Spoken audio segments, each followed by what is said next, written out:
This conference will now be recorded.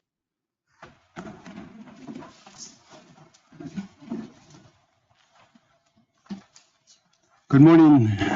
Good morning, everyone. Welcome. Good morning. Lisa, are you ready? This is Taos County Commission meeting of July 16th, 2024. I would like to call a meeting to order. Madam Clerk, would you call the roll for the quorum, please? Commissioner Romero? Present. Commissioner Vigil? Present. Commissioner Brush? Present. Vice Chair Mascareñas? Present. Chair Romero? Present. We will move to the Pledge of Allegiance. Commissioner Romero. Pledge allegiance to the flag of the United States of America and to the republic for which it stands, one nation, under God, indivisible, with liberty and justice for all. Commissioner Vigil. I salute the flag of the state of New Mexico, the symbol of perfect friendship among united cultures. Thank you, Commissioners. Move to the approval of the agenda, and I think we have an adjustment here before we approve the agenda. We've had a request to move Department Matters 14 up to after the number 7 presentations, and I'll go ahead and make that motion. Second. Second by Commissioner Vigil. Madam Clerk, would you call the roll, please? Commissioner Romero? Commissioner. Yes. Commissioner Vigil? Yes. Commissioner Brush? Yes. Vice Chair Mascareñas? Yes. Chair Romero? Yes. Moving out to the minutes. Item 6, the minutes, approval of the June 28, 2024 special meeting minutes. Commissioners. Mr. Chair, I move approval of the June 28th, 2024 special meeting minutes. Second. We have a motion by Commissioner Brush, second by Commissioner Mascareñas to approve the minutes of June 28th. Madam Clerk, please call the roll. Commissioner Romero? Yes. Commissioner Vigil? Yes. Commissioner Brush? Yes. Vice Chair Mascareñas? Yes. Chair Romero? Yes. Move on to 6B, approval of July 2nd, 2024 regular meeting minutes. I believe Commissioner Brush will have a. Mr. Chair, yes. I move approval of item 6B, July 2, 2024 regular meeting minutes with one amendment, which is removal of the mention of executive session discussing the manager's contract, because that actually did not happen that day. Okay. Is there a second? Second. Okay, we have a motion by Commissioner Brush, second by Commissioner Mascareñas to approve the minutes of July 2nd with that amendment. Madam Clerk, please call the roll. Commissioner Romero? Yes. Commissioner Vigil? Yes. Commissioner Brush? Yes. Vice Chair Mascareñas? Yes. Chair Romero? Yes, and we'll move to item 7, presentations. This is a presentation from the health systems for the interim financials for FY24. Do we have Blue Cross Hospital? Here they are. Please come forward.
Good morning.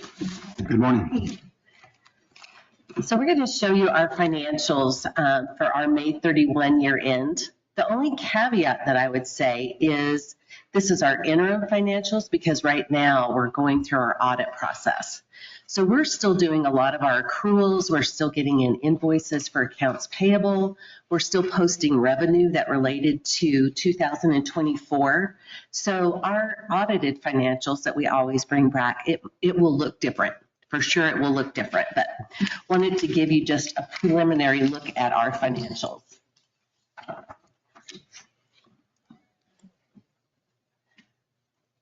So this is our income statement, and again, this is May. And so on the left-hand side is our current month, and on the right-hand side is our year-to-date. So just going to point out a couple of things. Overall, our gross patient revenue, we're actually short of budget by $5.3 million. There's been a couple of areas that we've had loss of physicians, and then we had a physician in our budget. We actually had a signed contract for a new general surgeon. He ended up not coming, and so that was a big hit for us in several of our departments, not only in our clinic, but then also in our surgical area. So that was a big factor for being under budget by $5.3 million. Our contractuals year to date, we're currently at 55%. Our budget was to be at 54.4. So our contractuals are actually what those are our third-party write-offs to Medicare, Medicaid, our commercial contracts, and then also in that is our bad debt expense. And so when you look at year to date, we're at 55%. Budget was 54.4. We're a difference of 0.6%. On our gross revenue number, that's a negative of $989,000. So that little percentage can make a big impact on our gross revenue and then to the bottom line. Our overall operating expenses were actually below budget there by $2.7 million. A couple of things to point out is our locum tenens, we're still running over $903,000 over budget. And again, remember when I talked about the general surgeon that didn't come? We had to fill some of those services with our locum tenens positions. What we are proud of is our contract labor. And so that's our travelers, and our team Taos that we've done a lot of work on. We're at $8.4 million year to date, but last year at this same time, we were at $12.2 million. So we've actually reduced our contract labor by $3.8 million. And again, that's really been related to the Team Taos effort and hiring back RNs into the local community. So then our income from operations, we actually have a loss of $2.1 million. And then after we add back in our donations, our investments, and our mill levy, then our bottom line, we're at $1.2 million. And again, as I stated before, that will change after we get in the accruals for our accounts payable and then accrue any additional revenue that's come in that related to May of fiscal year 24. Any questions on the financials? Okay. So then just some of our overall stats. These are our inpatient admissions. And so year to date, and so now that we've closed the year, we're at 1,340. So we're 2.8% of budget, ahead of budget, and we're a little bit lower than our fiscal year 23 by 0.7%. Our inpatient admissions by quarter, we like to show this just because there is a little bit of seasonality of when we have the tourist season and then the ski resort being open. We get a lot of our trauma that occurs during the ski season. But for quarter four, we had 347 inpatient admissions compared to budget of 333. Our average daily census, so this is average for the year. So how many people do we have in the hospital on an average daily basis? And so currently for this year, our average has been 14. In 23, we were at 14.5. Our budget was to be at 14.6. So a little bit lower on our average daily census. Newborns were remaining strong there. We were 148.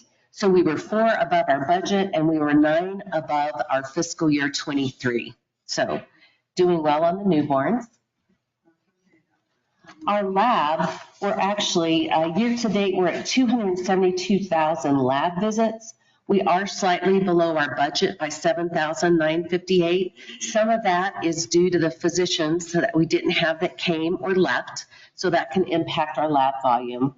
And we were below our fiscal year 23 average by 2,300. X-ray, that's our general diagnostic X-ray. We were at 16,968, so we were 634 above our budget, and we were 717 above our fiscal year 23. CT for the year, we're at 11,023.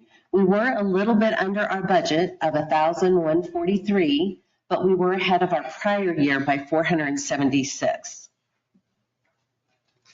MRI, overall there, we're at 1,728, ahead of budget by 29 and ahead of prior year by 57. Ultrasounds, we're at 8,308, so we're 665 above budget. We're 688 above our fiscal year 23. We also expect there to be a large growth in ultrasounds this next year related to our cardiology program. And so we are getting in a new echo machine, and that will allow us, we have a backlog currently of 450 backlogs of echoes. And so Dr. Scarabelli has been very successful in the community. And so by getting that additional echo machine, we're going to be able to reduce the amount of wait time on those echoes. Mammo, overall, we're at 2,452, so a little bit lower than our budget, but we are higher than our prior year by 152. Our ED, this is where we've seen the largest growth this year. So we're at 16,942. Compared to our budget, we're 2,400 ahead of budget. We're 10.9% ahead of prior year 23. And we're 18.5% ahead of prior year 22. So again, a big growth. And we're kind of at capacity in our ED. So we're currently working on our master facility plan, and that's going to be one of our focus areas, is being able to expand the emergency room department so that we can see more patients on a more timely basis. Surgery, so overall our surgeries, we were 2,696. As I mentioned, this was an area that we were lower on, so 60 below budget, but we were ahead of our prior year by 107.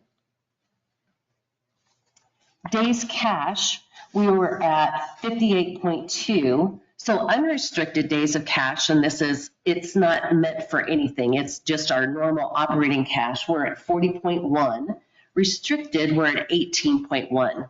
So that includes our grant dollars, our big investment that we received from our anonymous donor for the Da Vinci robot. And then this is also where our mill levy dollars are that haven't yet been spent. So those are restricted for capital assets. Gross days in accounts receivable, and so this is a stat that we look at closely because it can affect our days of cash. So this is, on average, how long does it take us to collect on one of our accounts receivable balances? So for our patient statements that we send out, the statements that we send to the insurance company, on average, how many days does it take to collect those balances? And we're currently right at 43. A benchmark for a critical access hospital would be to be in the mid-50s. So we're doing very well on that. That also has helped that 40.1 unrestricted days of cash that I mentioned. So then I'll get into the mill levy 2 funding. So this is something that I show to you every time we come. So I'm going to show you all of the assets. And so this is page 1, page 2, page 3, and I'm going to jump to 4 because you've seen all of those. So last time I came was in April, and where I ended off showing you the assets was we ended at the double egress door. So since then, this is what we've actually spent. We've spent an auto swing door, security hardware solutions, gynae OB-in stretcher, a medical air compressor, the WellSoft upgrade, and that's an upgrade, that's our ED software that we use for the doctors to document. Vinyl tile for our entrance and imaging, pedestrians crosswalk concrete. That was a safety issue that we had for our staff that were bringing carts across the street. Endoscope processor, an oxygen concrete pad, and then concrete tile for the cafeteria. This was actually another issue that we had where the floor of the cafeteria caved in. There was pipe issues that were underneath that floor. So currently, we've spent of the mill levy to $2.8 million. And then I added on just because we have committed to a lot of capital recently. So we haven't yet been invoiced this or they haven't been delivered.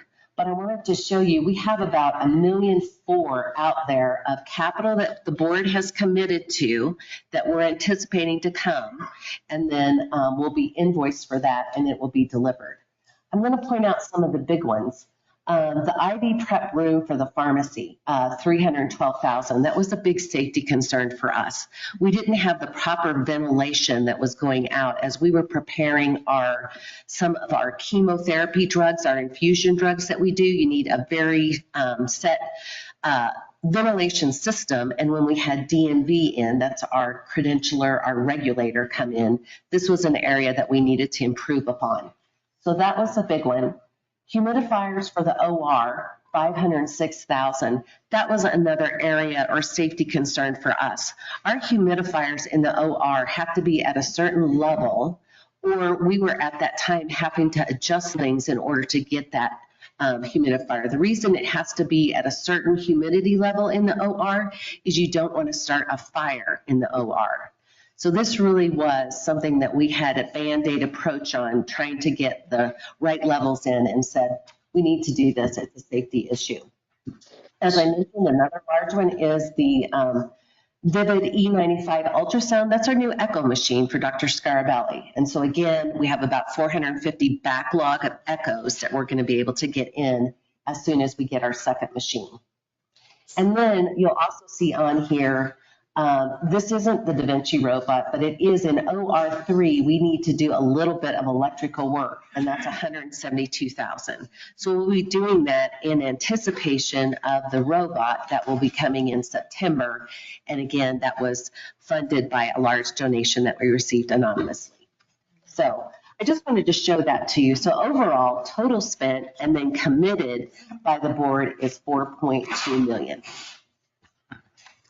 So that was all I had to present today. Are there any questions? Questions? See no questions. Just want to say thank you, if Go I ahead, may. Commissioner. Yes, thank you for your willingness to come and break it down for us. It's very helpful. And I'm glad that the mill levy is going to some really good use. So thank you for that. Thank you. Yeah, I just echo that. Thank you for the regular quarterly financial reports we've been getting and with the additional public funding that is coming in to support operations at the hospital. We want to continue to build this relationship, especially between the hospital and our finance department, because we have the additional money coming in for the renovations, improvements Yes. at the hospital. Yes, thank you. Thank you.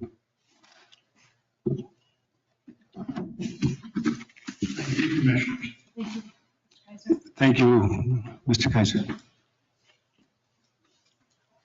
We'll move on to item 7B, this presentation, introduction of Taos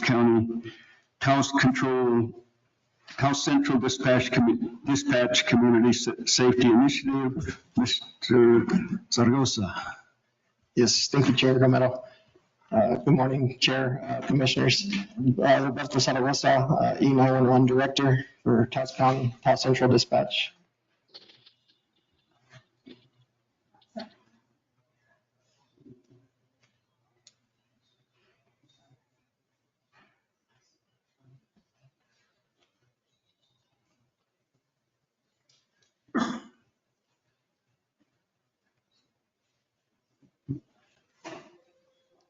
Okay, no, back for, yeah.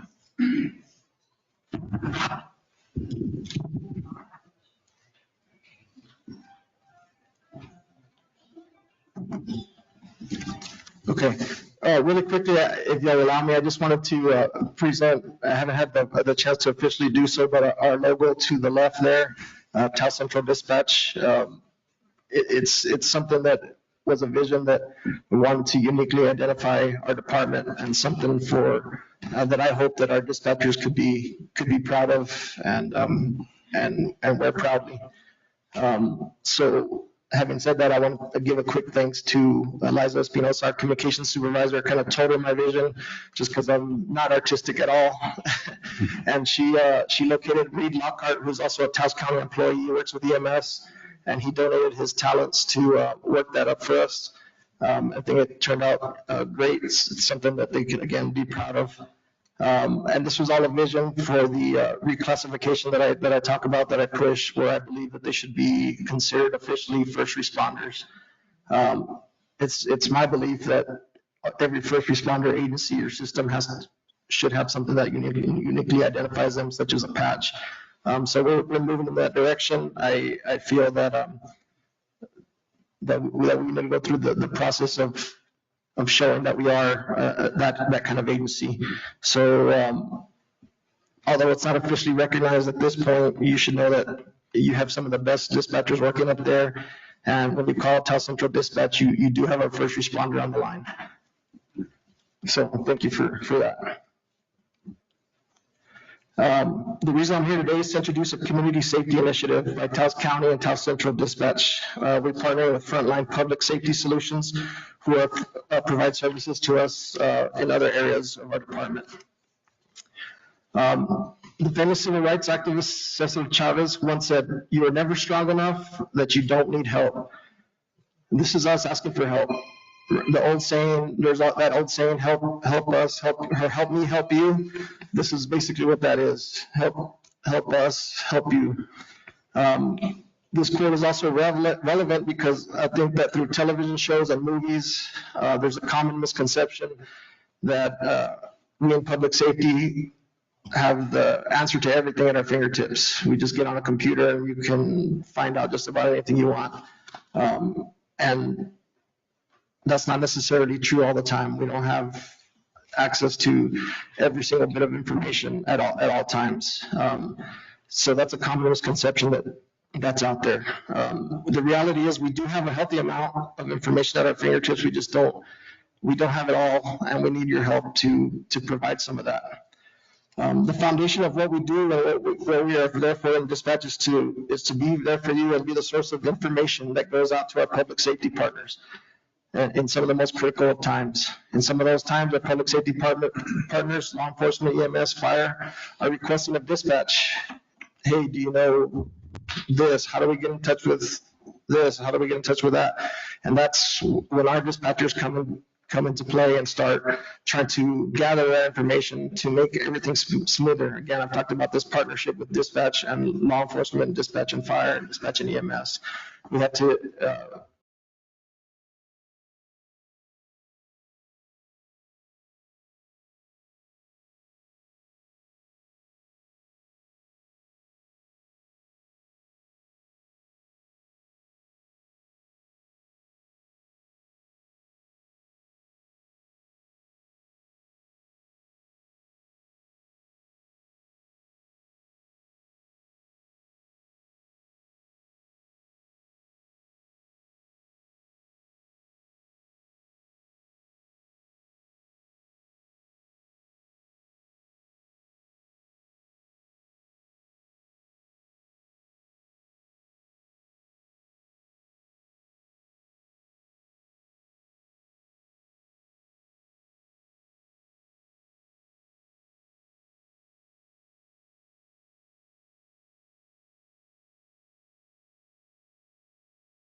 public safety should be aware of, and pets that somehow tend to get themselves lost or stray too far.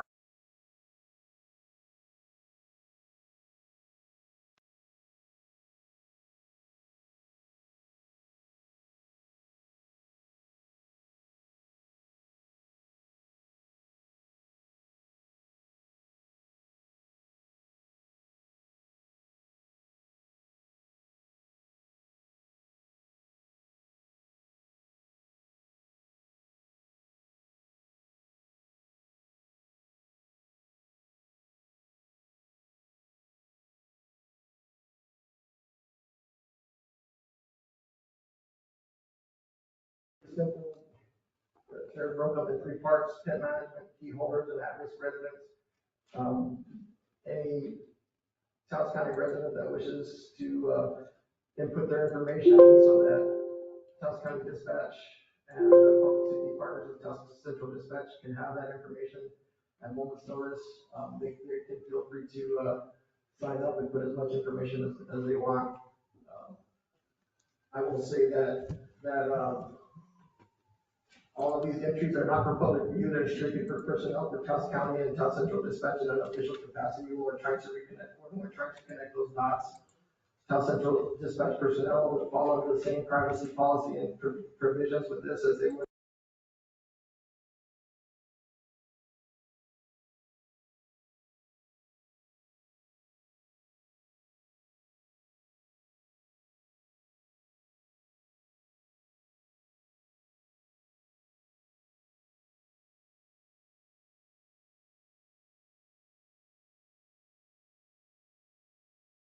Public with and try to push it out there. So I want to thank also Lisa. I went to her very early on with just the thought, and she helped me run with it from the public relations part of it. And a flyer with a scan code where you can easily scan the code and take you to that link. You can sign up, and she'll be helping me push it out in other forms. So when you do, it's a pretty simple process. It's just filling in at-risk residents. Again, of course, any individual that has a medical condition or some type of concern that you may have for that resident, you can even upload a photo so that we can match photos with public safety partners. And any information that you may want us to know in an emergency, if they're prone to having seizures or anything in public that could be concerning, so that we could be again ahead of the game and have information for EMS, law, fire. And this is kind of what we would see on the dispatcher side. When our dispatchers would be up, this is again just another database where we would have access. And the neat thing about it is all queryable. So if we get a lost individual that's in a certain neighborhood under a certain street, our dispatchers can start to query by that neighborhood and see who we have registered and try to make that connection, try to make everything come together, connect those dots to see how we can get the loved one back and reconnected. And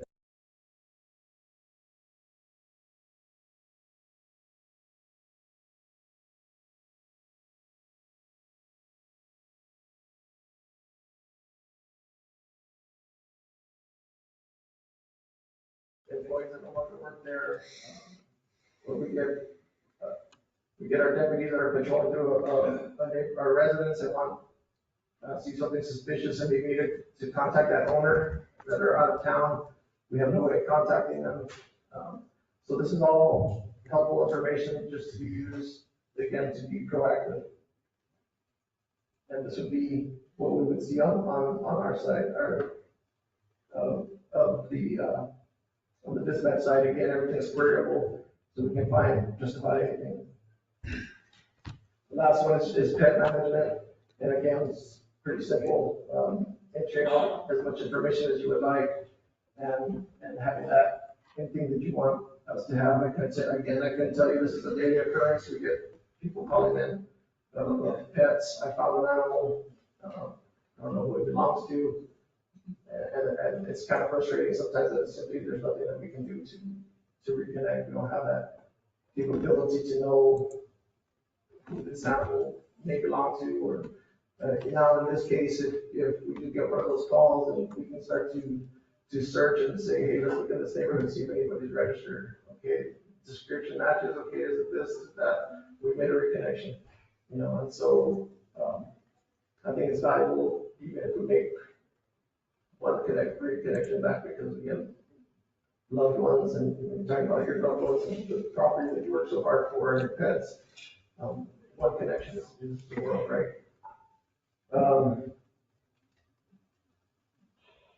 And that's what we see on our side. That's Murphy, that's a loved one there. So, of course, you register, your pets, to, again, for the hope that you never know, right? You never know. They get out of your yard or anything like that, and they get hauled in. It's good to have somebody else with a set of eyes on them. So in conclusion, I'll say that the expression life happens is twofold, right? Fortunately, life happens, and we experience our children growing up, time at home with our pets, holidays together with family, whether at the house or even the beautiful trails of Taos County. We at Taos County and Taos Central Dispatch, we want you to go out and experience those people and the pets you cherish. Unfortunately, life happens as well, and in many cases, it's unexpected and unprepared for. So Taos County and Taos Central Dispatch just want to be able to connect the dots for you and your loved ones and be proactive and prepared situations, get information to our public safety partners. I will remind you that information itself is a key tool in the tool belt of public safety first responders, and we can only be as good as the information we're equipped with. If nothing else, I would just ask that you consider the following things when deciding to provide information to your public safety, your heroes through our forum. Remember, this is not the movies. We don't have a computer that spits out the answers to every bit of information. We need your help. And remember, information is key. Remember, information has the capacity to connect dots and save lives. And remember, on your worst day, dispatchers can save seconds, and seconds save lives. So we just need the proper information to do that. So, again, we should be going, public with it with the assistance of Anissa. I will also put it out there if you know of anybody in your district that would like, for me to speak at a community event or anything like that. I would definitely, enjoy the opportunity to do so, to get it out to your constituents. And anything other thing you can think of, I'd be more than happy to do it. I think it's a positive thing for the community to be able to get us that information that we so often need. Like I said, it's too frustrating to, your hands tied in other words without that information. So thank you. If you have any questions. Commissioner Rush, you have a question? Thank you, Chair Romero, and thank you, Roberto. Thank you very much for trying to gather even more information that can be put to use and help people when they most need it. This, is it live? And thank you, Anissa, too, for helping get the word out. I think we're all going to need to help share the word that this is it live? That's my question. Yes, it is live. We have, I didn't put it on the slideshow, but we have the flyer already, it has the scan code. The scan code is active already. It is in the flyer is in our packet. So. Okay, yeah, the scan code should be active already, and we'll get that, out today. Awesome. And so that residents can register if they wish. Thank you. And I think this is a good morning to be talking about this because we have a large audience. So everybody, please be aware that this is out there, and encourage your friends, neighbors, family, yourselves, and one family to input information if it fits the bill, if it makes sense for you. So thank you so much for your work and your team's work. Thank you. Commissioner. I just have one more question in regards to what Commissioner Brush was saying. Is the link on our Taos County website as well? We will be putting it on, just, I'll get the help to put that on, and we're waiting to roll it out. And then we'll send it out through Facebook and all. Denise always does so well, Yeah, that folks are aware. Okay, yeah, that's great. why I got with her, and she ran with it, and so I'm thankful for her. Thank you, Mr. Representative Wilson. Mr. Chairman, if I could just recognize Roberto and his team and Anissa. It was less than a week ago that Roberto, in his humble way, came to us and said, I just have 5, 10 minutes. And when that happened, it's like, oh, we got a problem. We got a challenge. And no, he was coming to say, my team and I want to do more. And he had all his homework in place, and he was prepared. And so less than 1 week later, he's presenting it to the community because he's that prepared with Anissa's help. And it's just a great culture that he's building in his department, and I want to recognize him for that.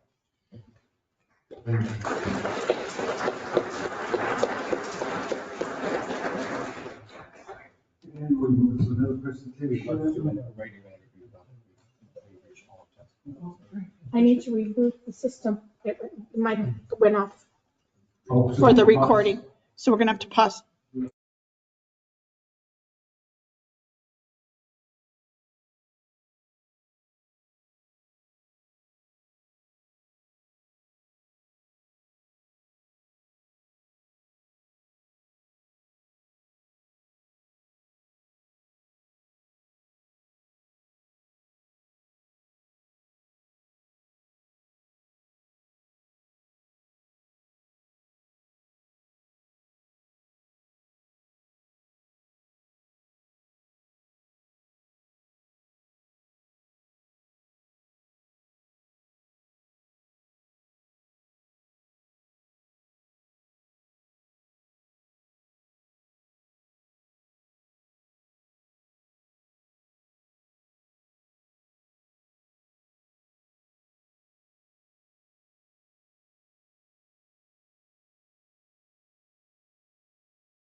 Welcome back. Welcome back. I think we're ready to get back into session. Commissioners, do we have a motion to come back from recess? So moved. Second. Motion by Commissioner Brush, second by Commissioner Hill to come back into open session. Madam Clerk, please call the roll. Yes. Yes. Yes. Yes. Yes. Thank you. And we have another presentation. Jessica Stone. Good morning, Chair Romero. That's loud. Commissioners, thank you for having us. I wanted to provide a brief update about our Economic Recovery Core project, which is our cultural and outdoor asset mapping project. And just as a reminder, Taos County was selected out of 500 communities that applied for this opportunity. And we were matched with our very own Contessa Trujillo, who we are so delighted to work with. Contessa competed against 1,400 individuals as candidates across the country and was selected to work with her home community. So this project is really designed to identify and preserve the county's cultural and outdoor assets, ensuring sustainable development and equitable resource distribution. We have a number of goals that I just wanted to share with you now that we have them a little more clearly defined. This is a 2.5-year project. We're about 6 months in. So we have Contessa generously funded by the Economic Development Administration through July of 2026.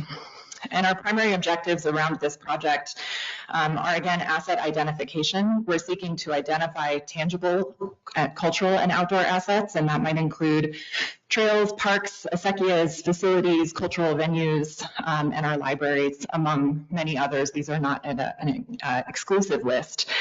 We're seeking to engage the community to conduct participatory mapping and storytelling sessions to document intangible assets such as local heritage, language, stories, tradition, and natural resources. And that process of participatory engagement will take place in 2025. Sustainable development, meaning to create policies and educational tools to guide responsible tourism and growth. We're hoping that we can, through this project, begin the process of safeguarding Taos County's unique cultural and natural heritage. And this really builds upon the Destination Stewardship Plan and the framework out of that work, as well as creating more information, rich information that can inform the comprehensive plan and our land use regulations. So we're grateful to Andy Jones, who is listening in and participating in this work. Thank you, Andy. Public accessibility for this information. We're interested in developing a comprehensive, publicly accessible database and mapping tool to share the findings with community members and visitors. That doesn't necessarily mean that we'll be sharing all our secrets. Part of this process is to identify those things that we want to safeguard and then make decisions about what's public and what's just for us. So that is a very intentional process that we are working on. We've already started conversations with the planning department and with Eric Montoya and Rural Addressing about how we can build upon our GIS mapping tools, and again, creating different kinds of layers and interactive experiences online for people. And then economic recovery. This is part of the Economic Recovery Core, and we are hoping to formulate economic development recommendations rooted in equitable practices to support our own recovery and resilience post-COVID-19. There are more that our advisory group is working on, and thank you, Commissioner V. Hill, for serving on that advisory group and representing the county. We appreciate your time. This project, including Contessa's fellowship, is about a $630,000 project, and we are in the process of raising just over about $400,000 to really resource participants, to resource people that are engaged in this process, to market and brand and storytell the mapping side of things, whatever kinds of tangible materials, meaning publications, that we create out of this. So it's a pretty big undertaking. I want to turn it over to Contessa to talk a little bit about her fellowship. And then we're really delighted and honored to have guests from the Alliance for California Traditional Arts here who are helping to build and shape this process, who have done this work, who have created methodologies around identifying cultural treasures, including people, and telling their stories. So they're here in town, which is why we've got our guests. I'll let Contessa talk for a little bit about her experience in the fellowship, and then we'll turn it over to Amy and Betty. Thank you. There we go. This is loud. Good morning, commissioners. It's so good to see you all today. Again, thank you, Darlene, for serving on our advisory group.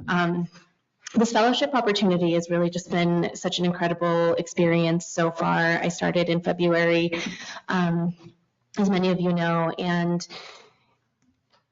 what that really has done is, this fellowship and through the Economic Recovery Corps and this inaugural group of 65 folks around the country and in territories, the opportunity to kind of do this work and to gather with the sentiment of doing really like people-centered, people-led, community-centered work is a really new idea. And gathering those 65 folks and leaders within the Economic Recovery Corps and in kind of economic development throughout the country, we have these opportunities throughout the year to gather and do conferences, but also to really come together to look at and build the foundations for doing the economic development in a way that it hasn't been done before. And being able to access these opportunities and this experience alongside building this cohort of people across the country who are doing similar work, and some in their hometowns and some have completely uprooted their entire lives to do this work in other communities.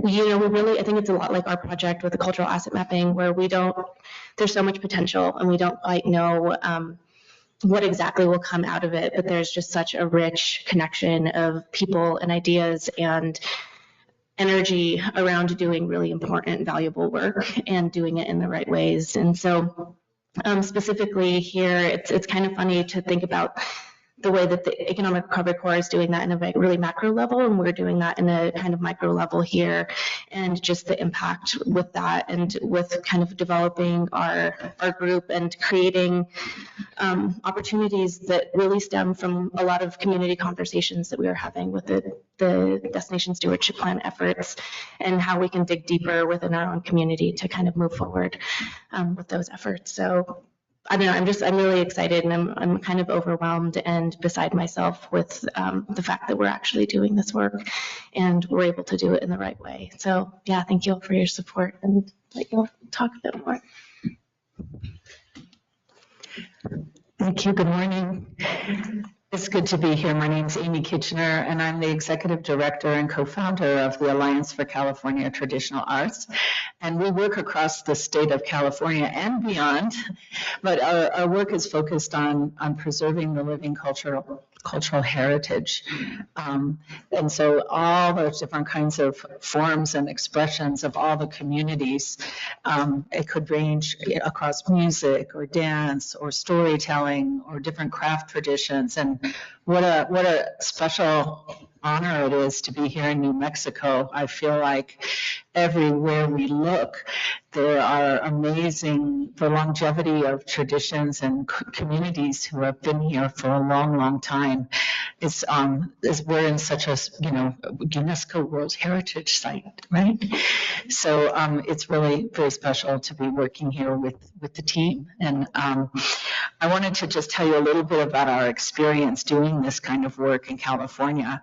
Well, my background is I'm trained as a folklorist. I call myself a public folklorist rather than being in the academy, but around researching traditions and community and their meaning, and helping support those and also preserve them into the future.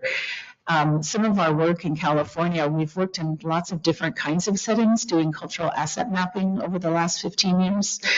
We spent about a decade working with the California Endowment, which is a large health foundation. And our work was situated in different communities around systems change and health equity. And so we would facilitate what we call participatory cultural asset mapping in communities so that residents can interpret their cultural assets, the people, the places, the groups, the events that hold meaning to the residents, and that those become the foundation for planning and building programs. So it's very much, a resident engaged and defined process that we've done. We've also worked for the city of Los Angeles on a project with the federally designated Promise Zone there in the context of an economic and community development project. It was called Promise Zone Arts. And we've also worked with private nonprofits like the 18th Street Arts Center in Santa Monica, where we worked to help shape their project design and trained their staff to do cultural asset mapping. So just a range of experiences, and we couldn't be more delighted to be working here with you in this county. I'm going to turn it to my colleague, Betty Marin, to introduce herself. Thank you, Amy. Good morning. Thank you so much for having us. Again, my name is Betty Marin, and I'm Associate Program Director also at the Alliance for California Traditional Arts. I've been there about 6 years, and before that, bringing about 10 to 15 years of experience working in arts and culture and education and organizing, both in California and Oregon and some time in Mexico as well.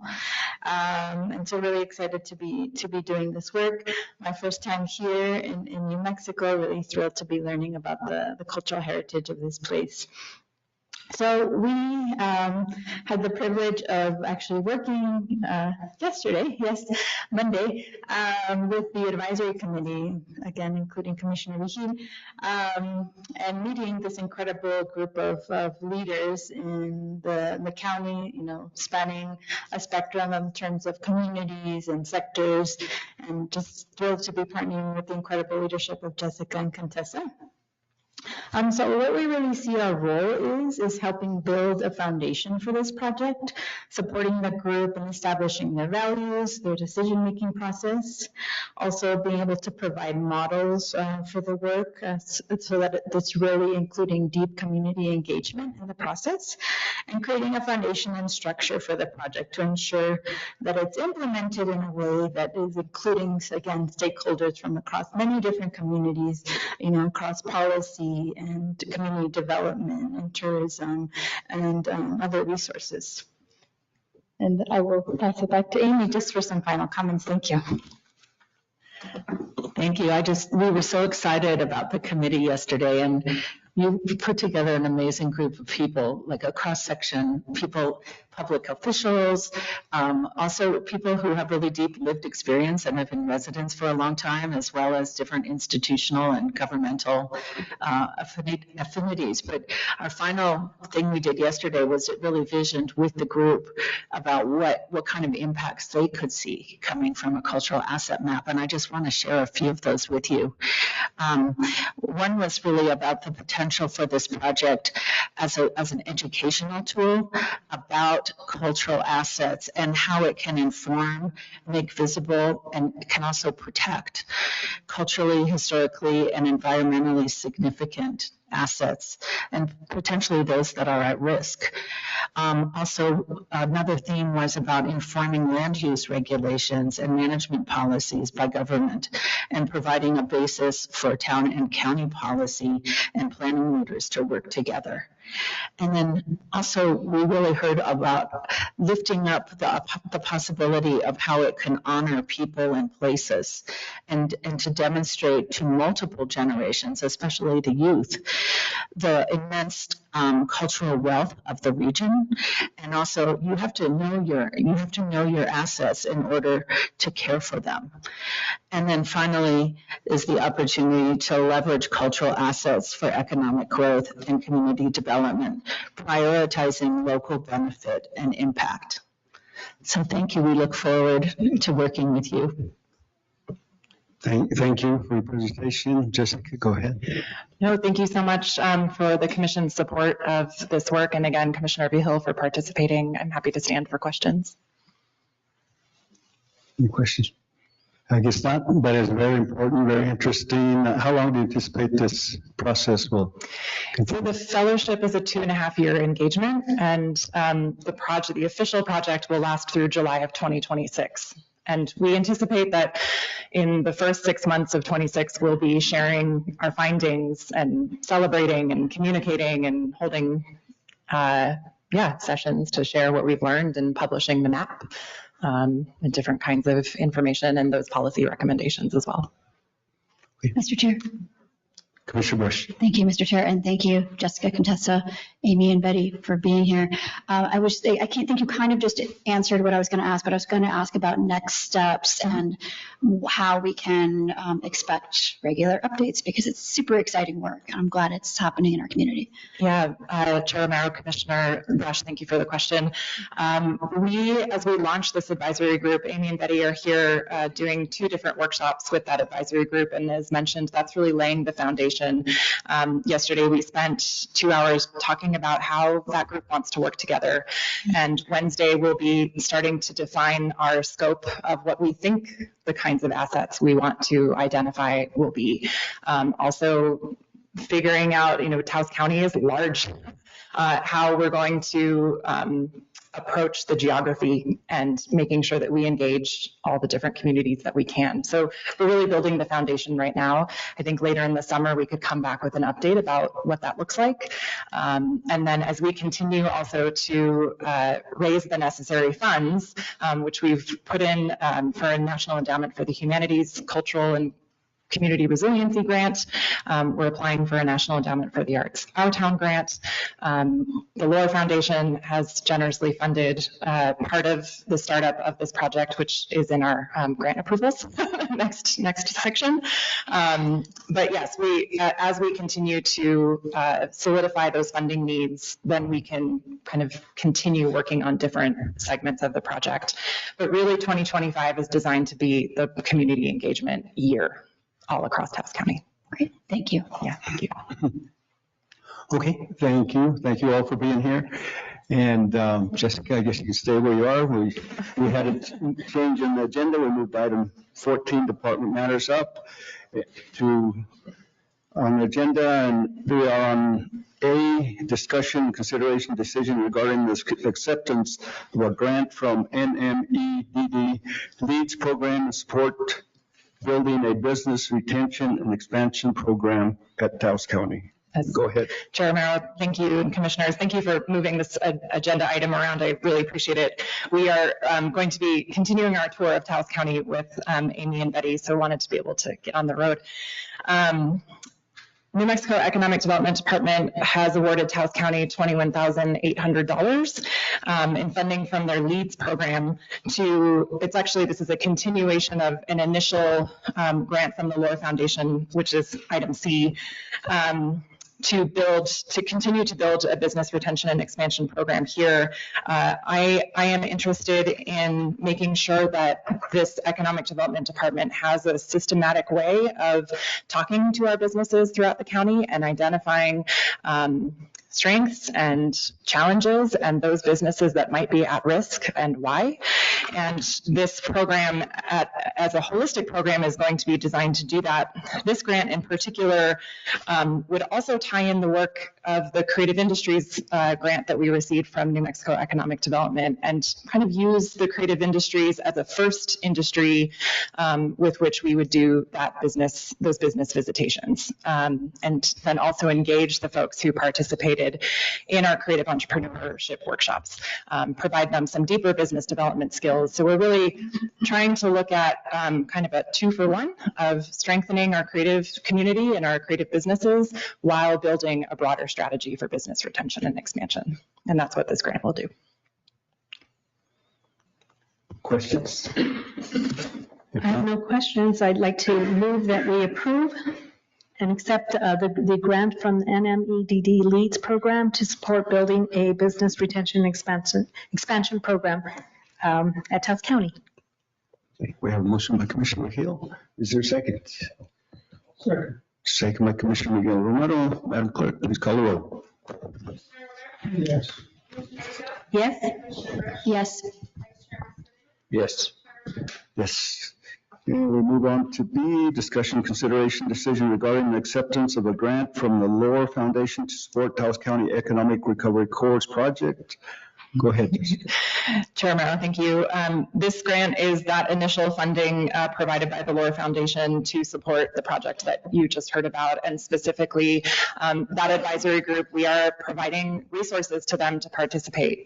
We believe that not everybody can offer their time for free, and everyone is bringing expertise and lived experience, and so the majority of this grant is to support those folks to participate via stipends and honorarium.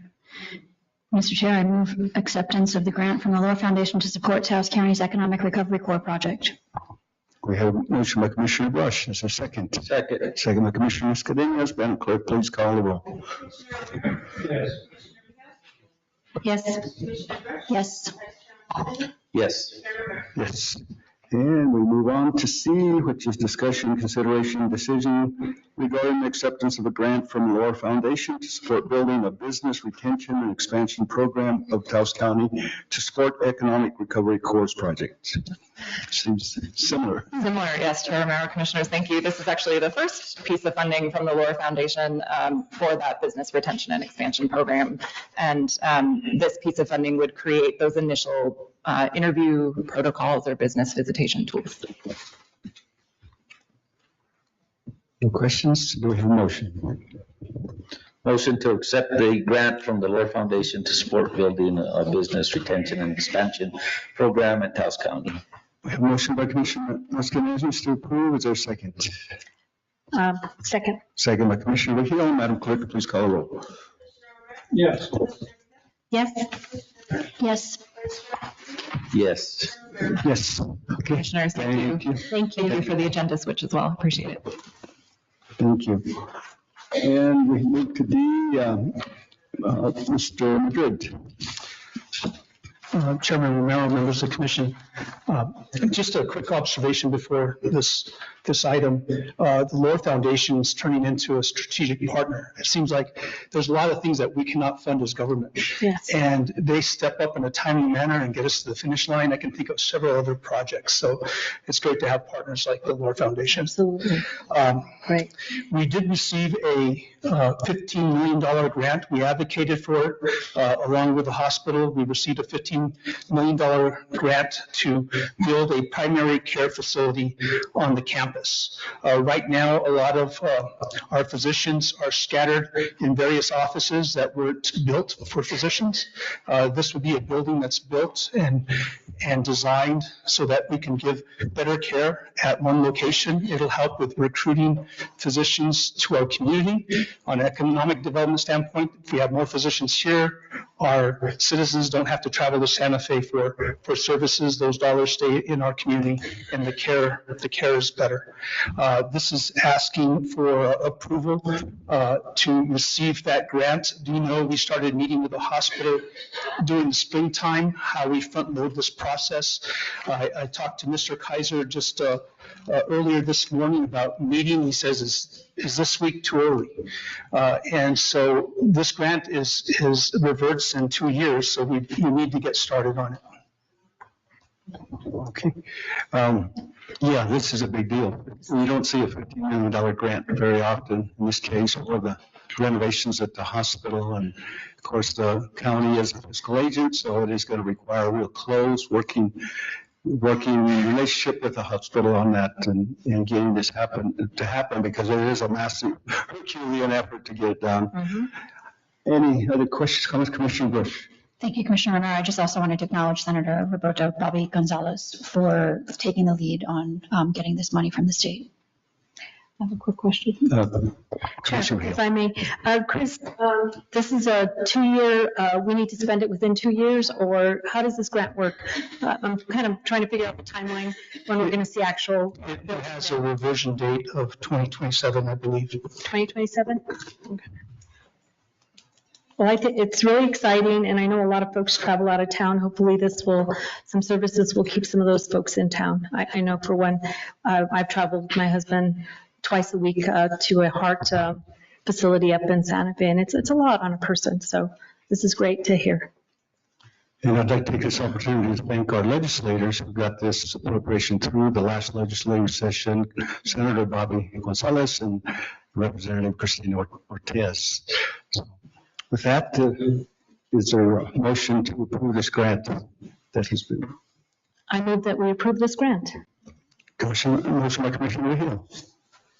Is there a second? Second. Second by Commissioner Mascarenhas. Any further discussion or questions? If not, Madam Clerk, please call the roll. Yes. Yes. Yes. Yes. Yes. Thank you, Mr. Madrid. Move on. Next on the agenda, resolutions and ordinances.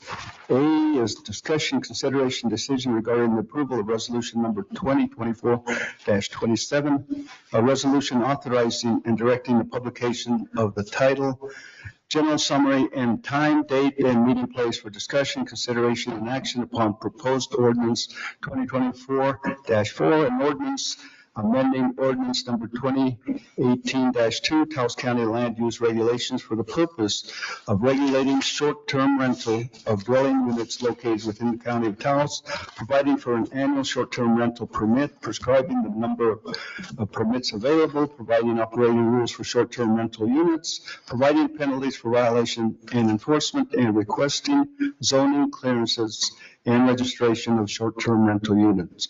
Mr. Randy Jones. Well said, Mr. Chairman. That's a mouthful, I realize. So good morning, Commissioners. I appreciate the time this morning. I'm pleased to present this resolution to authorize and direct the publication of the title, general summary, and time, date, and meeting place for discussion, consideration, and action upon proposed ordinance 2024-4, which is shorthand, the short-term rental ordinance for Taos County.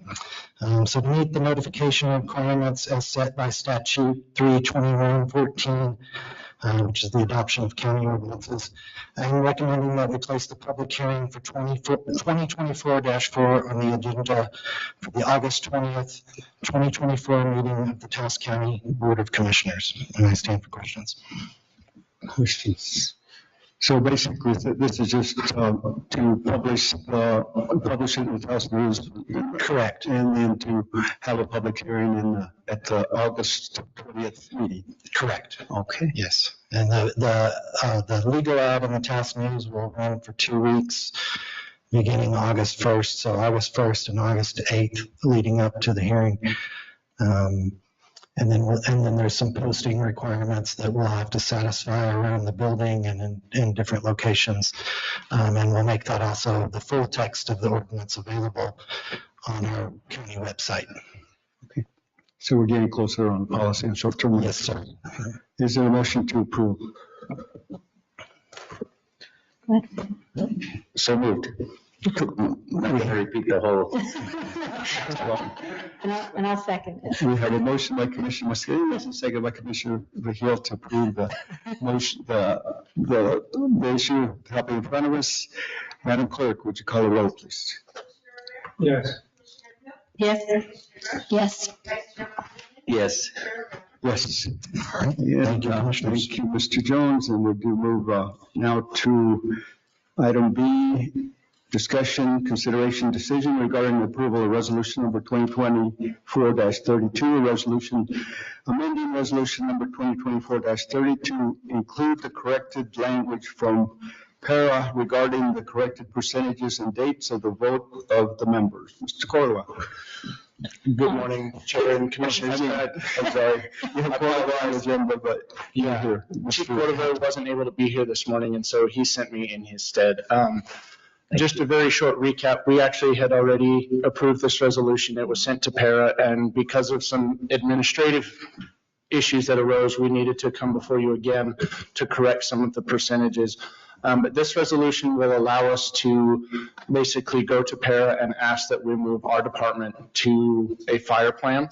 Currently, they're on the 30-year plan. This would allow us to move our employees to the 25-year retirement. It would also allow us to adjust our schedule so that we would have a 48-hour shift instead of the 36-hour shift. And basically, that shift allows us to give us the most efficient use of our resources that we have. If I stand for questions for you guys. Any questions? No questions? So, Mr. Chair, I move approval of resolution number 2024-32, amending resolution number 2024-30 to include the corrected language from para regarding corrected percentages and dates of the vote of the members as presented. We have a motion by Commissioner Brush and a second by Commissioner Mascarenhas. So Madam Clerk, would you call the roll, please? Yes. Yes. Yes. Yes. Very good. Yes, thank you. And I guess, Mr. Hampton, you can stay for the next one. This is actually a public hearing. It's a public hearing for discussion, consideration, decision regarding repealing ordinance number 2019-2 and adopting ordinance number 2024-3 and ordinance amending the county's fire code incorporating 2021 International Fire Code. And I guess I'll open the public hearing. And Mr. Hampton, go ahead. Good morning again, Chairman and Commissioners. So we had originally adopted the 2015 version of the International Fire Code back in 2019. As we all know, our world is progressing, and with that becomes new regulations and codes and things like that. And so the state has actually moved to the 2021 version of the International Fire Code. And so we as a department are not allowed to be less restrictive than what the state is requesting. And so we would like to stay in line with the requirements that the state is putting forth through their state fire marshal's office by adopting the 2021 version of the International Fire Code. One big thing that I wanted to clarify, there was some concern when the state adopted the 2021 version that they were going to require sprinkler systems in all residential structures, be it commercial or residential. The reason this resolution took a little while is I was able to finally get the word directly from the horse's mouth from the state fire marshal, and it's included in this ordinance where that is not correct. They actually removed that part out of their adoption of the 2021 code, and so single and two-family residences that meet those requirements are exempt from requiring to put sprinkler systems in. So that is a huge win for us, because that would, if that was a requirement that the state was going to put in place, we could not be less restrictive than that. And that was going to be a huge financial burden on anybody that tried to build a new home. And so we're very excited that we were able to get clarification on Very that.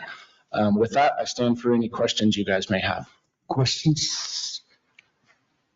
Commissioner Brush. Thank you, Chair Romero, and thank you, Marshal Hampton. Appreciate you being here. Are there any kind of other significant updates from 2015 to 2021 that you want to point out to us? There are some very minor changes. None of them really are going to impact the economy here. Most of them are targeted towards more like high rises and large commercial structures, such as the Dell installation down in like Rio Rancho and things like that. There are some minor changes, but from an operational standpoint, it's not going to change very much. The changes are going to be on my end, changing all our forms to match the new code. But as far as operationally wise, it really doesn't change just a whole lot. The sprinkler systems was the big change, and that was thankfully exempted from the state. Thank you for catching that, and thank you. Any further questions? If not, maybe a little guidance from our attorney, Mr. Tria. Do we need to allow public input on this hearing, on this issue?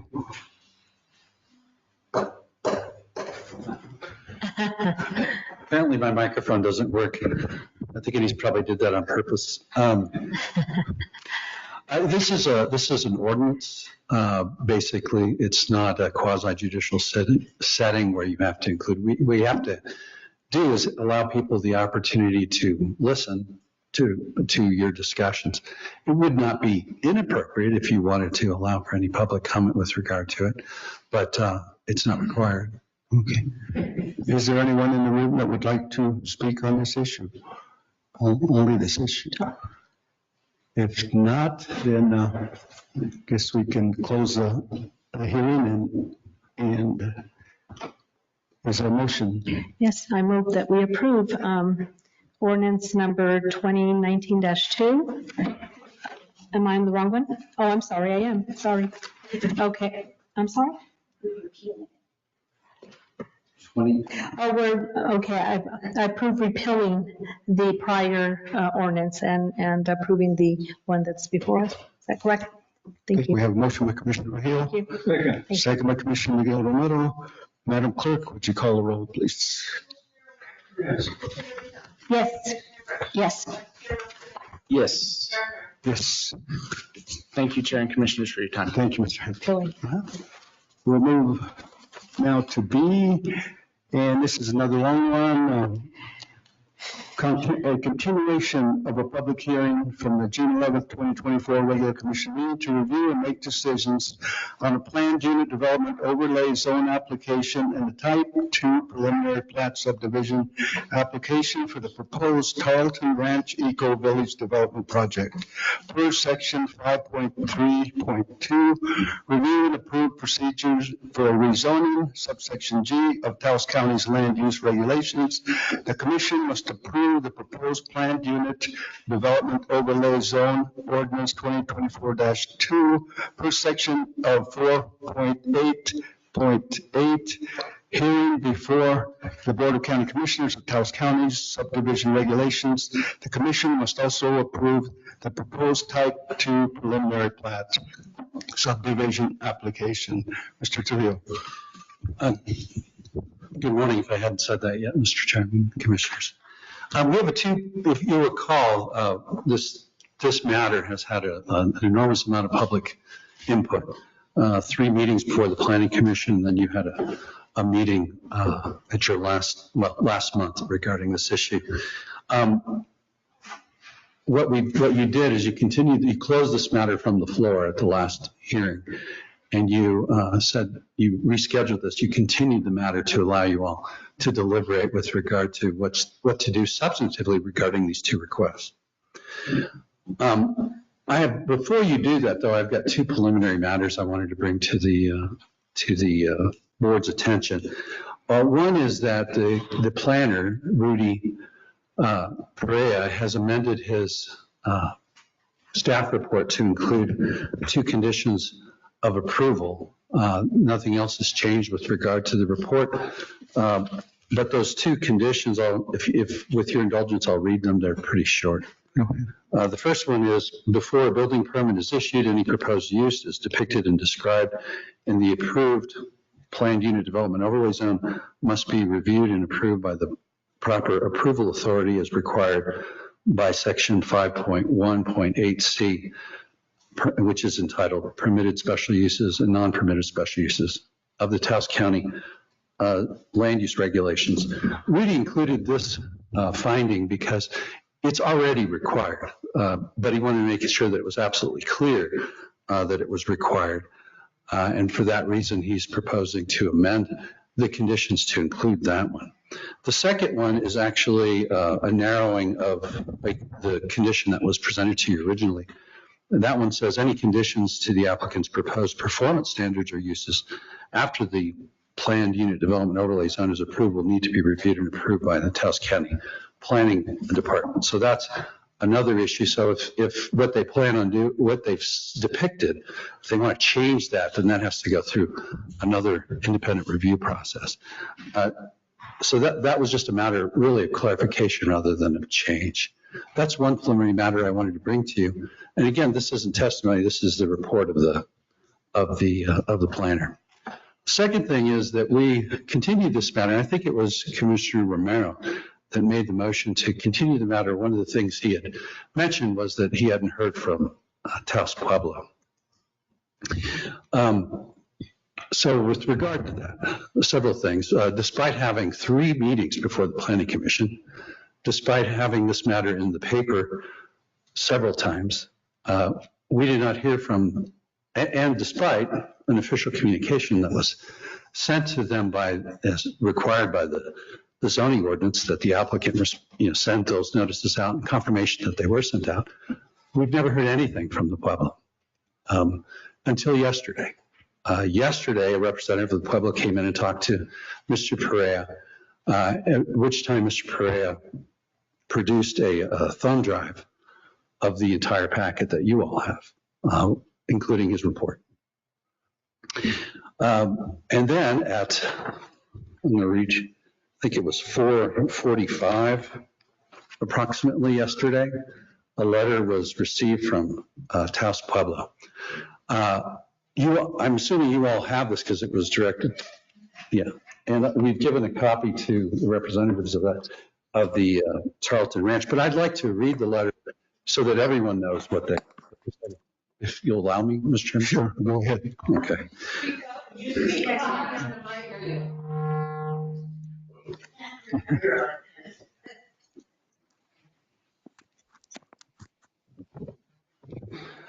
I'm rarely told that I'm not loud enough. All right. So this is a letter dated July 15th, 2024. It's to Taos County and in particular the county manager.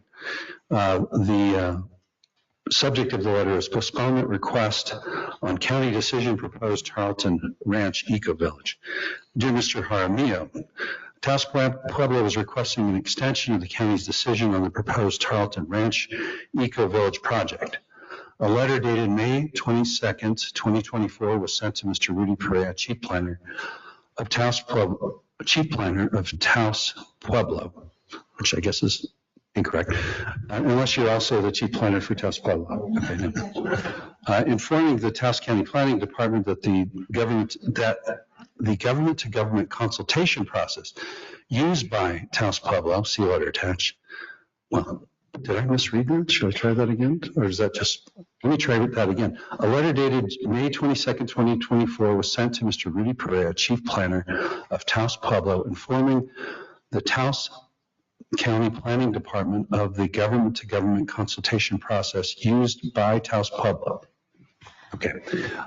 This process has been used in the past when local governments in Taos Pueblo have discussions about projects which may impact the communities. That's first paragraph. Second paragraph. There are several concerns that the Pueblo needs to be addressed.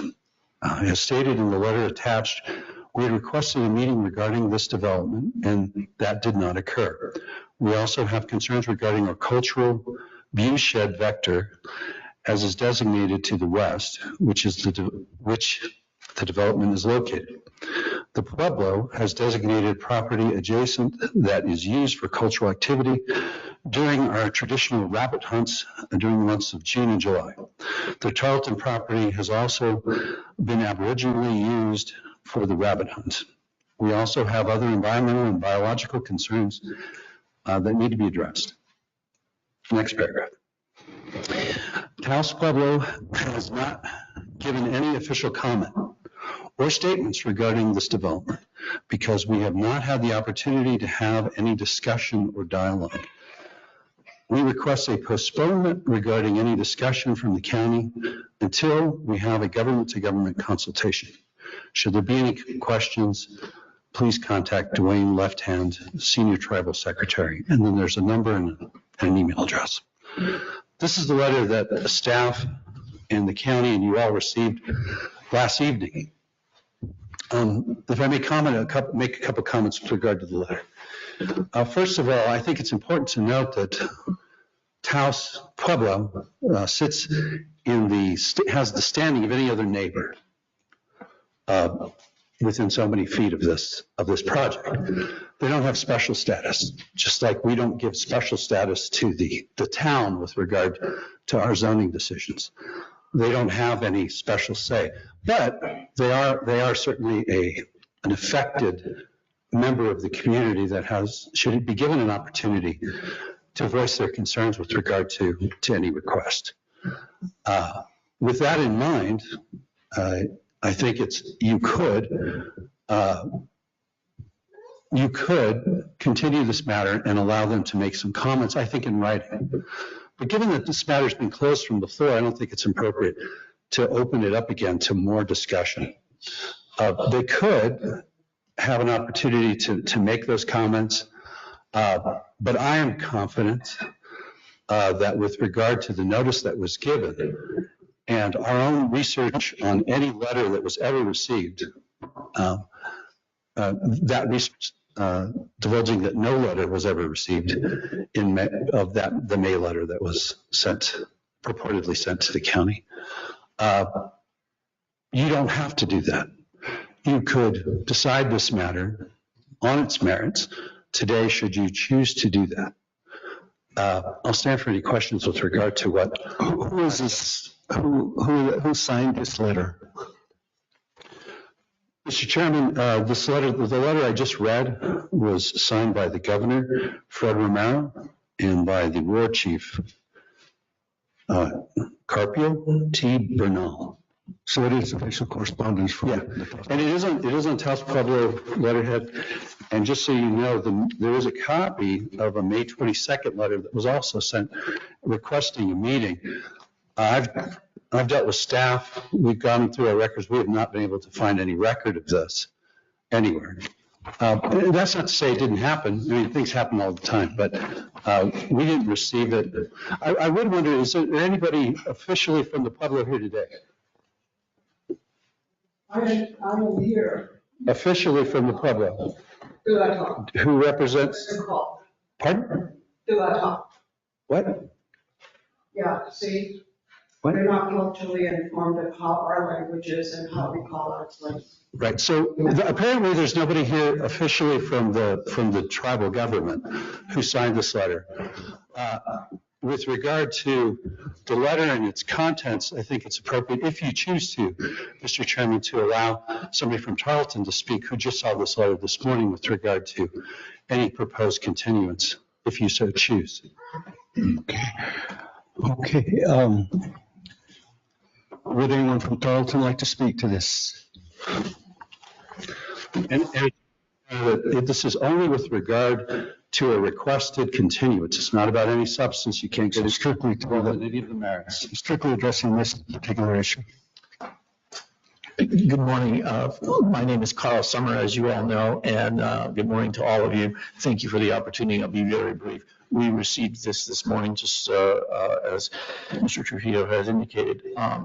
The letter asks for a government-to-government consultation, and your ordinance does not either allow for a government-to-government consultation and a postponement for a government-to-government consultation. I don't know what that would mean. Is this county commission supposed to communicate directly with the tribal council about a proposal that is brought forth under your ordinances? And it's not allowed by your ordinance. You've never done that before. And we would also note for you, just briefly, that as you all heard over the course of a long time in the last year, this proposal has been out in the public and talked about for a long time. And the person to whom the governor's letter refers, Dwayne Left-Hand Senior Tribal Secretary, appeared at meetings in 2018 about this project, 2019 about this project, meetings held in 2019, 3 meetings in April about this project. And so to say that they did not get notice, that they did not have the opportunity to give their input is just simply not accurate. We would object, we would object to Protect the care, protect the land. Okay, is that, we're for not to postpone it. Thank you very much. Thank you. Is there anyone from the planning department that would like to address the issue? I would like to say a brief moment and be from the public. Mr. Chairman, I don't think it would be, excuse me, just a bit. Stand up and say it. This is our land. You have our picture of our buffalo back there. This is our people's land. We have this. Okay, please. Not just individuals. Thank you for your comment. Mr. Chairman, I would ask that they respect our process. This is your process. This is not a tribal meeting. This is a county commission meeting that runs on its own merits. But I just wanted to point out something. I want to point out something that was brought up by Mr. Charlton, by their representative, and he's absolutely right with regard to the government-to-government consultation. That's absolutely inappropriate. I don't know what they're referring to in a letter like that, unless it's legislation. If you all were doing some sort of a legislative process that was not dealing with individual rights, that was not a quasi-judicial setting, then that would make sense that there would be some sort of government-to-government communication. It's absolutely inappropriate here. So with regard to all of that was in that letter that I read, the thing that I would like to point out is that they say they've made no official comment. And if you want to afford them the opportunity to make an official comment in writing, you could do that. And I don't think that would violate any problem with regard to your process and your procedure, which we have to respect and the state of New Mexico accepts, and the judicial process of the state of New Mexico respects. That's the process we're in, not some other process. I'll stand for any other questions you have. Okay. Questions for the? 3 minutes. 3 minutes. Any questions? I don't know. If you allow one of them to speak, then everyone will say they want 3 minutes to. Okay, I think we had plenty of public comment in the full-day session. So at this point, commissioners, we do have the discretion to be able to go into executive session and further discuss this. What is the wish of the commission? Motion to go into executive session. We have a motion by Commissioner Romero to go into executive session. Is there a second? I'll second. Second by Commissioner Brush. Madam Clerk, please call the roll. Yes. Yes. Yes. Yes. Yes, thank you all. Please be patient. We will go into executive session and be back. Thank you. We will be back. We do have a public comment session later on in the agenda, but for now, the commission will go into executive session. Thank you all. Be patient. No. The water rights, the choices you make now.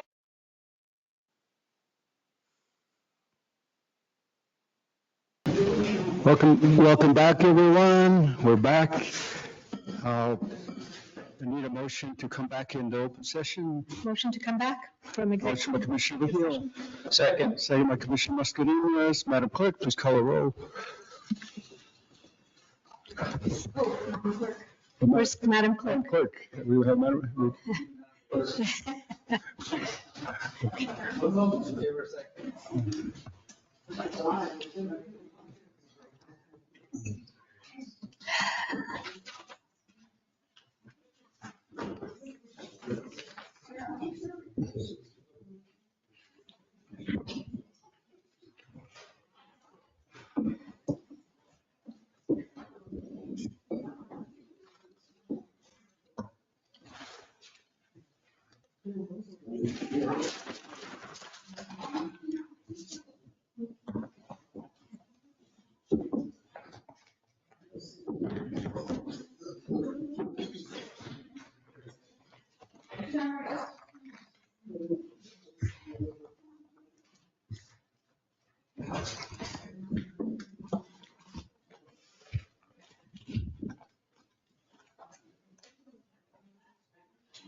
Yes.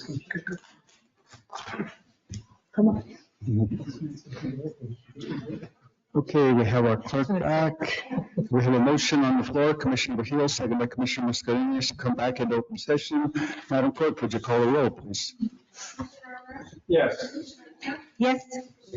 Yes. Yes. Yes. And could we have a report from the attorney, please, on or executive session? Mr. Chairman, my report is that only those matters that were referenced in item 10 and 11 in the agenda were discussed during closed executive session, and that no final decisions were made. Thank you, Mr. Trujillo. Is there a motion to accept the attorney's report out of executive session? So moved. Motion by Commissioner Mascarenhas. Second. Second by Commissioner Hill. Madam Clerk, please call the roll. Yes. Yes. Yes. Yes. Yes. And now, I believe we have a motion. Commissioner Brush? Mr. Chair, I move that we continue review and decision on a planned unit development overlay zone application and a type 2 preliminary plat subdivision application for the proposed Charlton Ranch Eco Village development project until August 6th. And the purpose of that is to afford Taos federal officials to, as they requested in writing to us, have the opportunity to share their official comments or statements in writing to Taos County by August 1st, so that we might have the chance to include those in this process. Okay, thank you, Commissioner Brush. Is there a second? Second. Second by Commissioner Miguel Romero.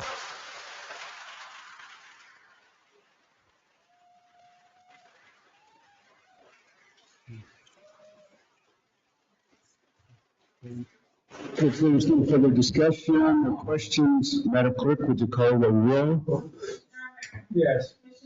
Yes. Yes. Yes. Yes, and the motion was passed, and so, thank you, and we move on.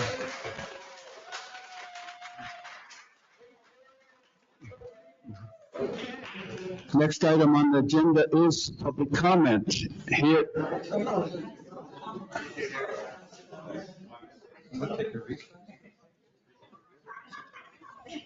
So this item on the agenda does allow for anyone to speak for 3 minutes, and we will stick very closely to the 3 minutes. Allows 3 minutes for anyone to speak on this matter. Is there anyone in the room that would like to speak? This is on any matter.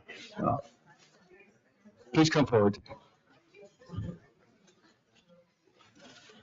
Good morning, Commissioners. It's good to be here. Thank you for being here to consider this decision around the Tarleton development. I grew up here, and I just want to say that there are very important resources, as Amy, Betty, and Contessa and Jessica discussed earlier. Could you state your name? My name is Vincent La Rosa. And there are very important resources that are not necessarily tangible. And so these intangible resources are just what I would urge you to consider in the making of the decision when the time comes forth.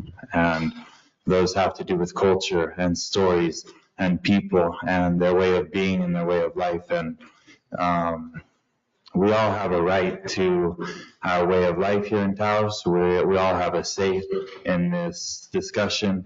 And so it is very important that each one of us has the ability to speak to that. And so it is that I'm grateful to be able to be here and speak my mind on this matter. So thank you for your decision. I know that I just urge you to consider the well-being of the people and the lifestyles that we all live here in Taos as we go forward in this process of making the decision around the development. Thank you. Thank you for your comments. Anyone else, please step forward, state your name, and you have 3 minutes. Thank you, Commissioners, for this opportunity, not to dismiss us like we don't exist with the comments before. My name is Donna Kahuna. I'm from Duata, a registered member of our tribe.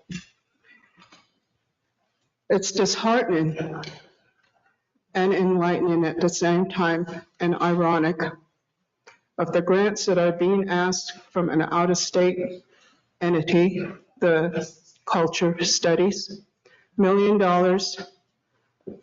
That culture that these women were talking about, this young man with the resources, it's very ironic how things go hand in hand. What we need to think about, all of us, God created all of us, the people that live here. It's very limited of what we have, water. It's just not going to be an eco development. It's not. They're going to have wastewater, all this stuff that they are planning. We all need to stop and think of how this came about and not to be dismissed by a lawyer. We don't exist. You are going to hear from our officials. You have heard. And let's keep everything in mind. Everybody gets hot under the collar, but we all need to know that we all have to exist.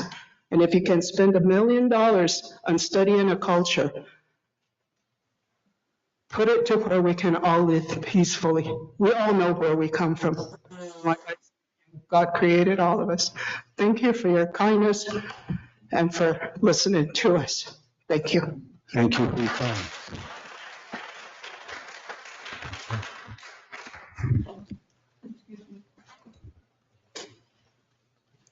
Please state your name and. Linda Yardley, Taos Pueblo, 78 years old. I want to say ta'a. my relatives, although I did call you immigrants at the last meeting, we have to keep in mind where we come from, why we're here, and where we're going, and how much longer we're going to live on Mother Earth. I want to say thank you to you that you have taken all these considerations, these thoughts, and prayers, and tears. Continue to do a good job. Continue to keep your mind open and your hearts open, not only to our Pueblo people, but all of Taos and Picaris. Don't forget them.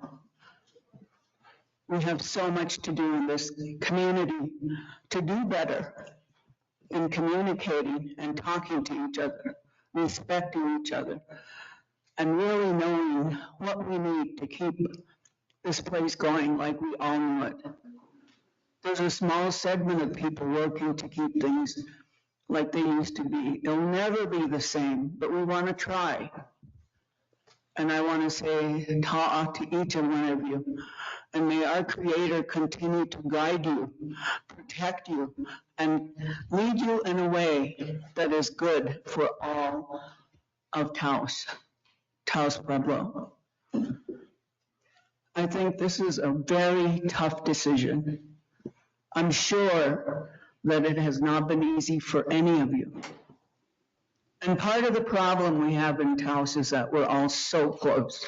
Taos Pueblo is 2 miles away. But yet, the decisions that are made in town, the town of Taos, the county of Taos, we're not proud of. We don't have a voice. And that's why this problem has arisen. So I don't expect any of you to add on what I'm going to say. But I think it's time for an at-large person from Taos Pueblo to sit on the county commissioner.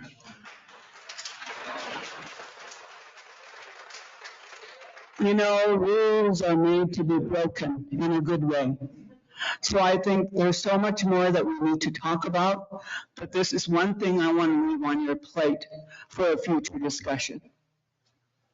And I think, Mr. Romero, do you represent Taos Pueblo? Yes. Okay. I don't know what your presence has been to our people, but we sure need to know that you're here for our people. And that's why it's so important for us to communicate more in a thoughtful, kind, respectful way. So I just want to say, ta'a, thank you, and may our Creator continue to guide you in a good way for all of humanity in Taos. We have a lot of work to do, but congratulations, thank you, take care, and we'll see each other again in August. Thank you.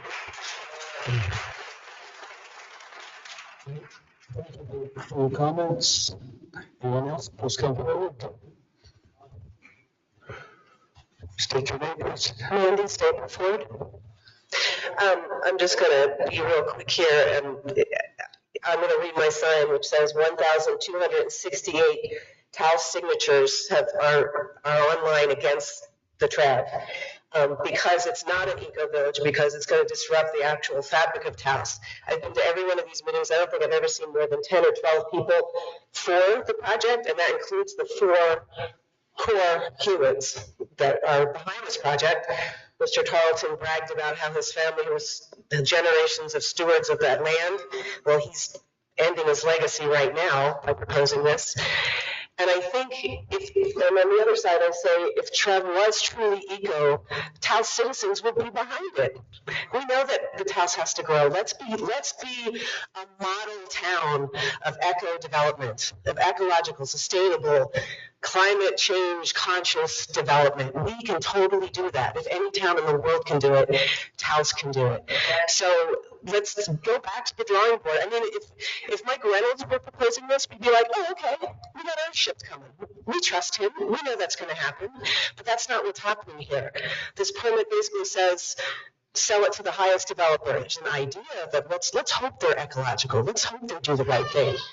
Well, we all know that that's not going to happen. So we're really at a turning point here. We can make a decision, you can make a decision to say, back to the drawing board, truly make it echo. I mean, if you guys are all behind that, then you should be on that side of that fence. So please listen to the over 1,200 people who actually went online to sign, and we know that there's many, many, many, many more who don't want this project to go forth. Thank you for your time. Thank you.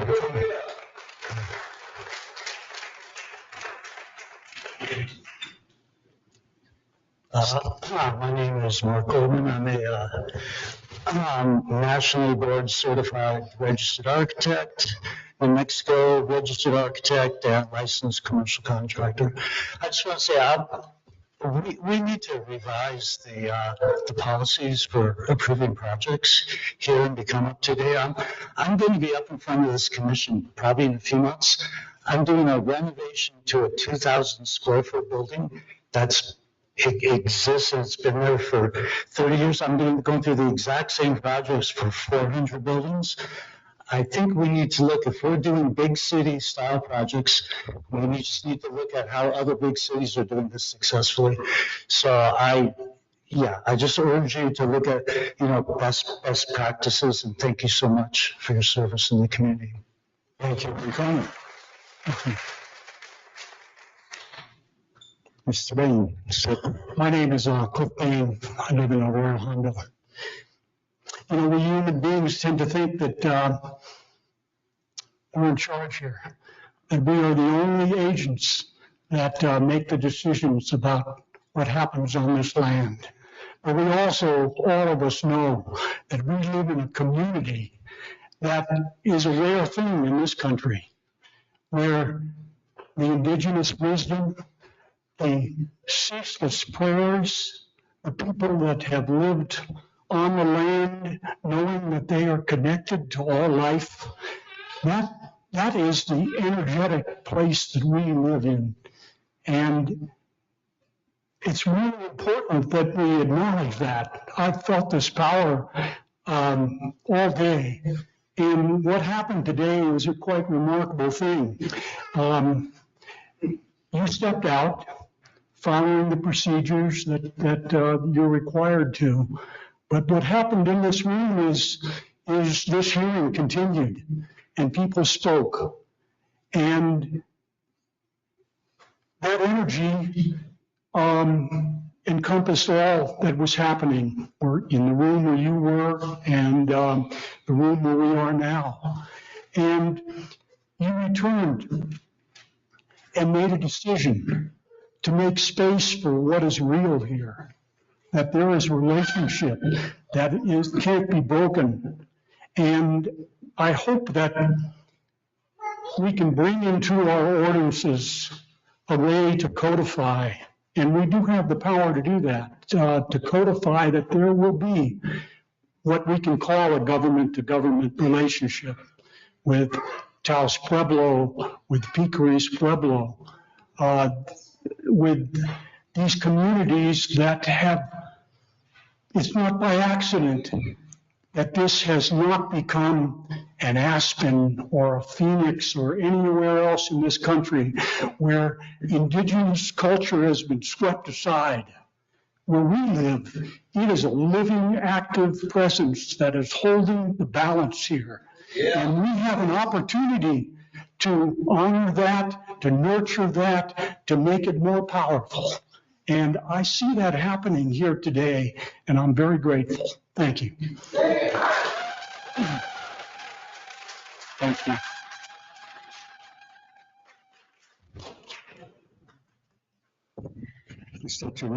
My name is Linda Stokes. I'm a 32-year resident in that neighborhood and in Taos. My kids are born and raised here.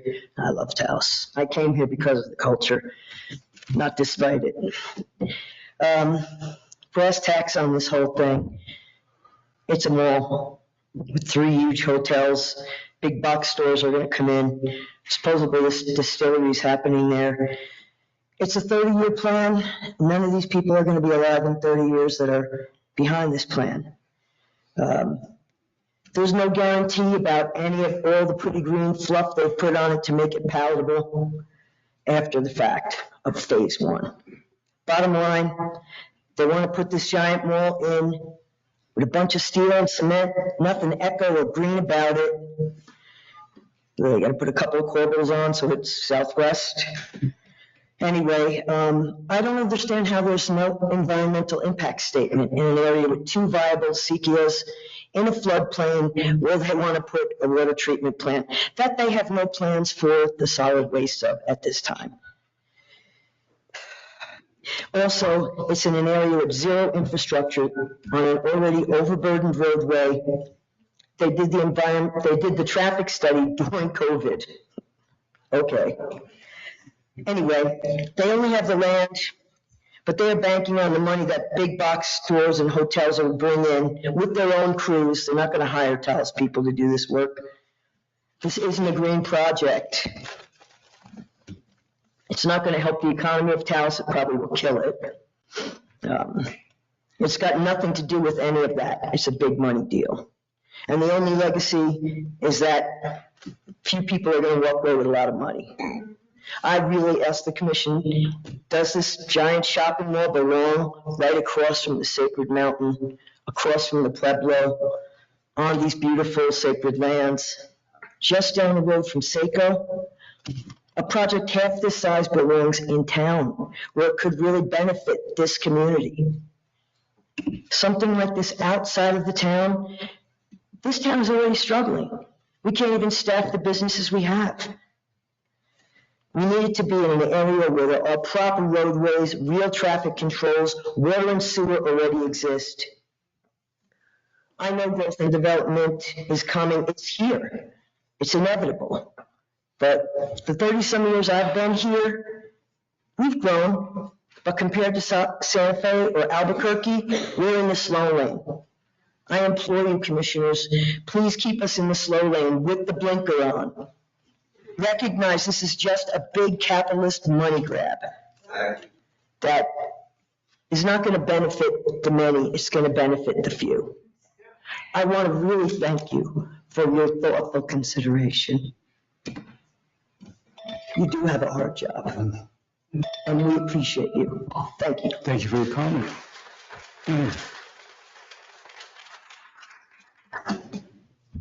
My name's Jai Cross, and for me, this is all about water. I think that's true for a lot of people in opposition.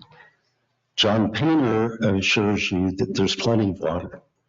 Do you see water around here? They postponed it till August, but they're still taking comments. On a tough year, the Sakias really struggle as it is. We don't have that much extra water on hand to underwrite it. It's just, so maybe you've heard the expression, crazy as a hillbilly with a credit card. I like that. Well, really good. I grew up in, 1 inch by 1 inch by 1 inch. seems like people want For that, It is. you know, at least for right here's other things. so water in the next 40 or 50 years, because there's probably enough to sustain Tarleton for that long. It's like a Votive citronellas, they don't include the. springs are going to dry up, the rivers are going to drop. Well, The price, those $18. I wanted to go to the dollar store and see if it's they. not just a place. It's going to eat up the water resources of this Anyway, that have I left like the, 1,000 years. I don't like the little ones. They go within a day. which ones? Like Any of the 3,000 ones that are little. Well, This these, area, this is a environment, and it deserves special protection. So I'm very gratified that you're postponing. at least 1.5 More inches information, that you want to talk to the Pueblo and I think bigger. decide the right way in the end. Thank you.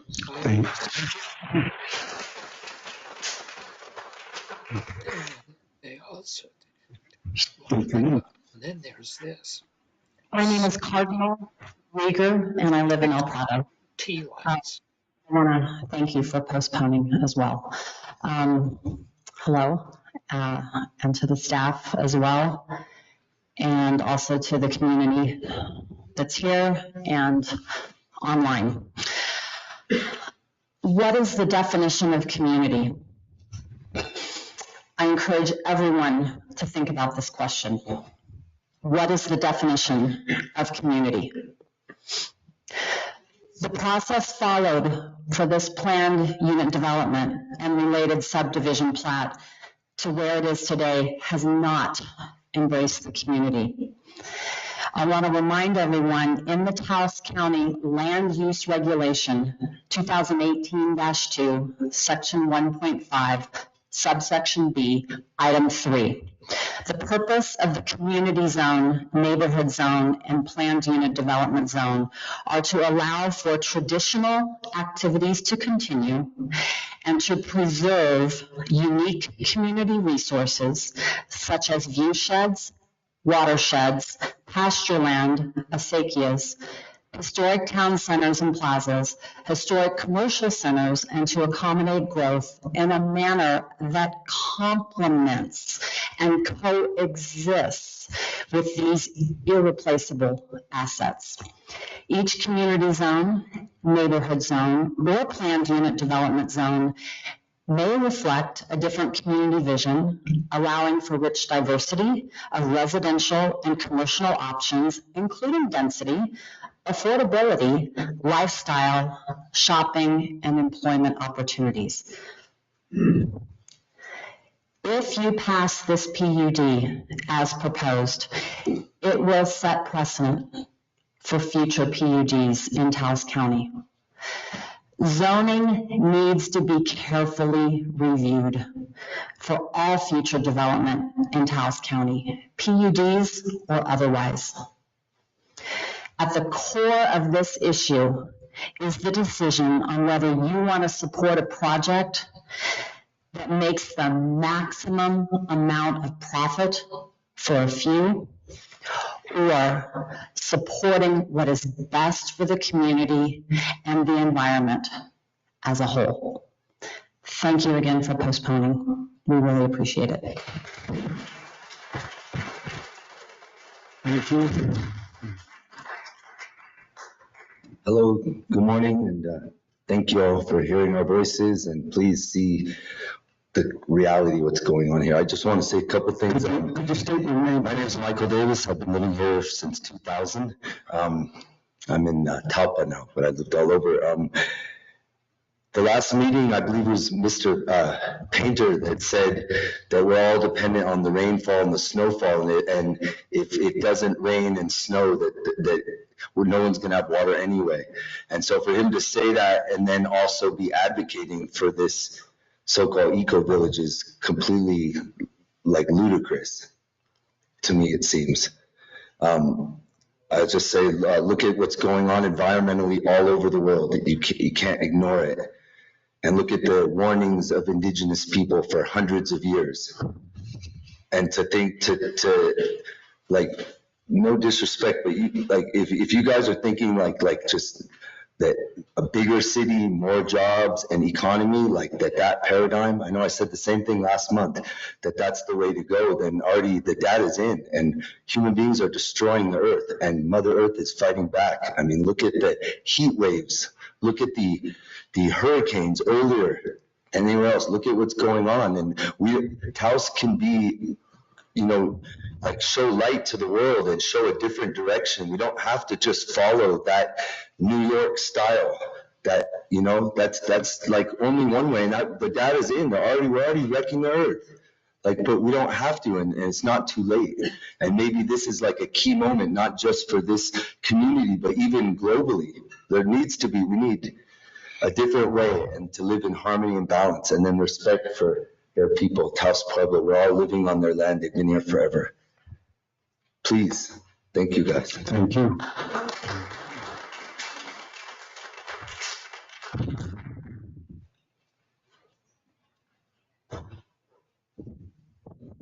My name's Mountain Deer from Ute Nation in Taos Pueblo. Steve Romero, my government name.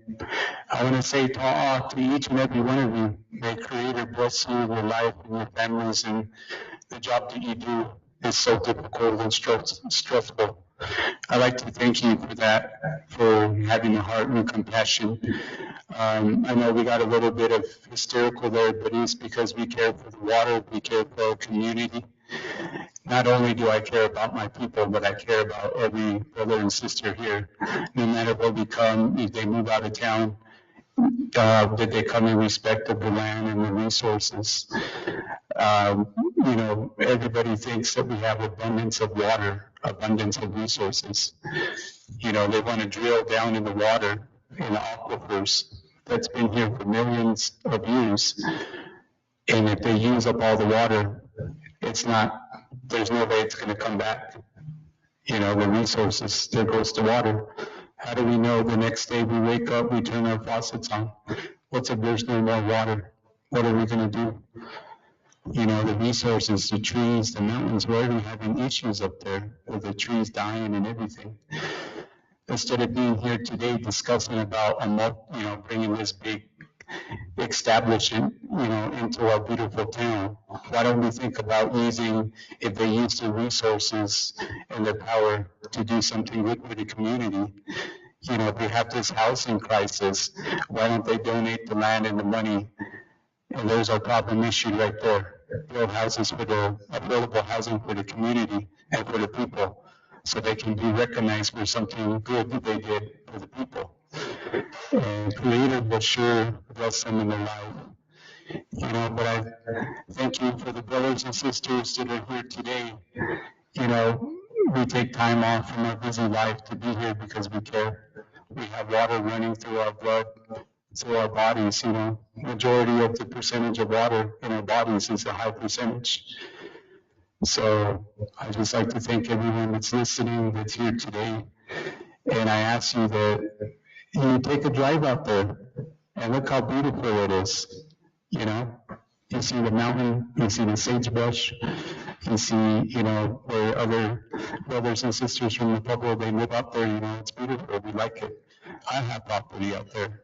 I sure don't want to be looking at a business, I like it how it is. It's nice, see the cars traveling up the road, so I hope you vote no on this, so that way the community can know that, you're standing up for your hometown as well, and not letting big corporations come into this area and overdevelop, especially with the housing, with the real estate. There's too many real estate companies here. We need to make a change, put it into the community, to the people, so we can make a choice what gets developed here, for housing and such. But thank you for everyone. Much blessings, love, and light. And thank you. Thank you for your comments.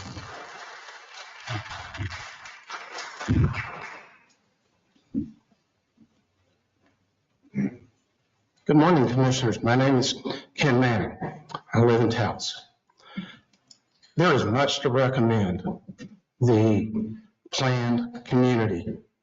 However, it does not belong in this location. I have 50 years experience looking at development plans, representing developers, guiding developers, representing neighborhoods and environmental groups. I've seen dozens of PUDs. I've never seen a PUD so brazen as this in proposing 90 variances. A PUD should be surgical in saying, here are the variances we want, here's why and how we're going beyond what the code would allow to make this special, make this something we're all proud of. This does not do that. This is a blank check for this development. They asked for a variance for density, for height, for lot coverage, you name it.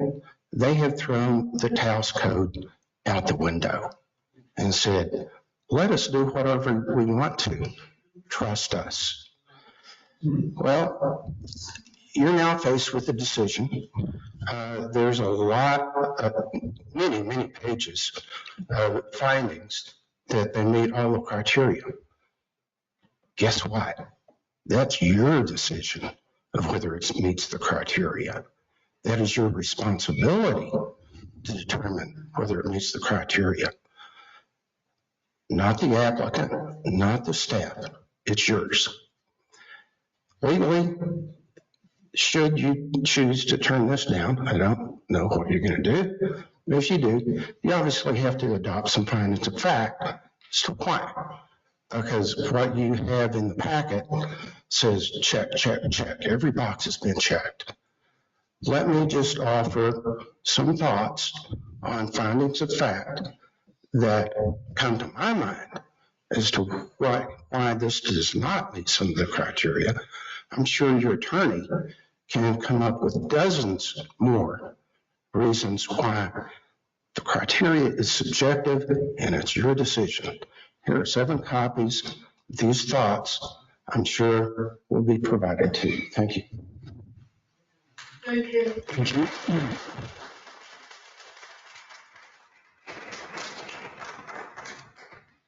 Okay. Come on. Hello, Commissioners. My name is Yvonne Archuleta. I'm 62 years old, and I'm a Taos Pueblo tribal member. I'm also a United States veteran. And I just learned today, excuse me for getting emotional, but this TRV project apparently has a pond on their website. So once again, the whole objective of this is water. I live above Taos Pueblo. I'm privileged.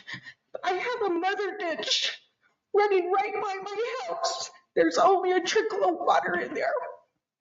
Our main river, there's only a little bit of water. And again, excuse me for getting emotional, it's sad, especially that people, outsiders, would come and push this $1 million, $1 trillion probably development through. And it's all, and I'm sorry to use the word, outsiders for their benefit. We don't know these people coming into this, these homes. Are they just part-timers? Are they going to be long-time residents? Other than their initial money paying for the property, what good are they going to do for the community of Taos Pueblo? So my main thing, I'm getting to it in a roundabout way. We don't have the water for any of these huge projects, and it's sad. Thank you for delaying your decision. But I hope again to never hear in so many words, I'm not quoting you verbatim, that Taos Pueblo has no say in this. We do. We've been here forever.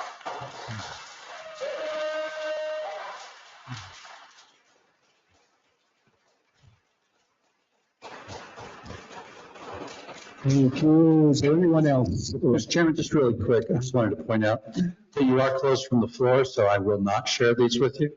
That opportunity is since been gone, but I will review them. And if the commission does decide ultimately to deny this, I will certainly refer to these in helping you draft any findings of denial. Thank you.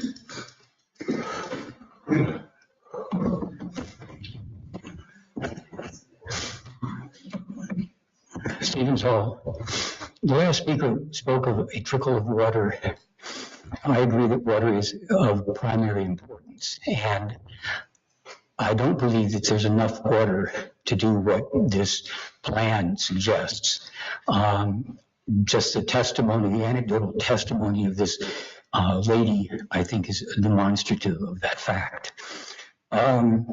Check all the boxes. That's immoral. All you gotta do is check all the boxes and you're supposed to get approval. That's immoral. We need a greater, more comprehensive understanding of what it means to meet community needs.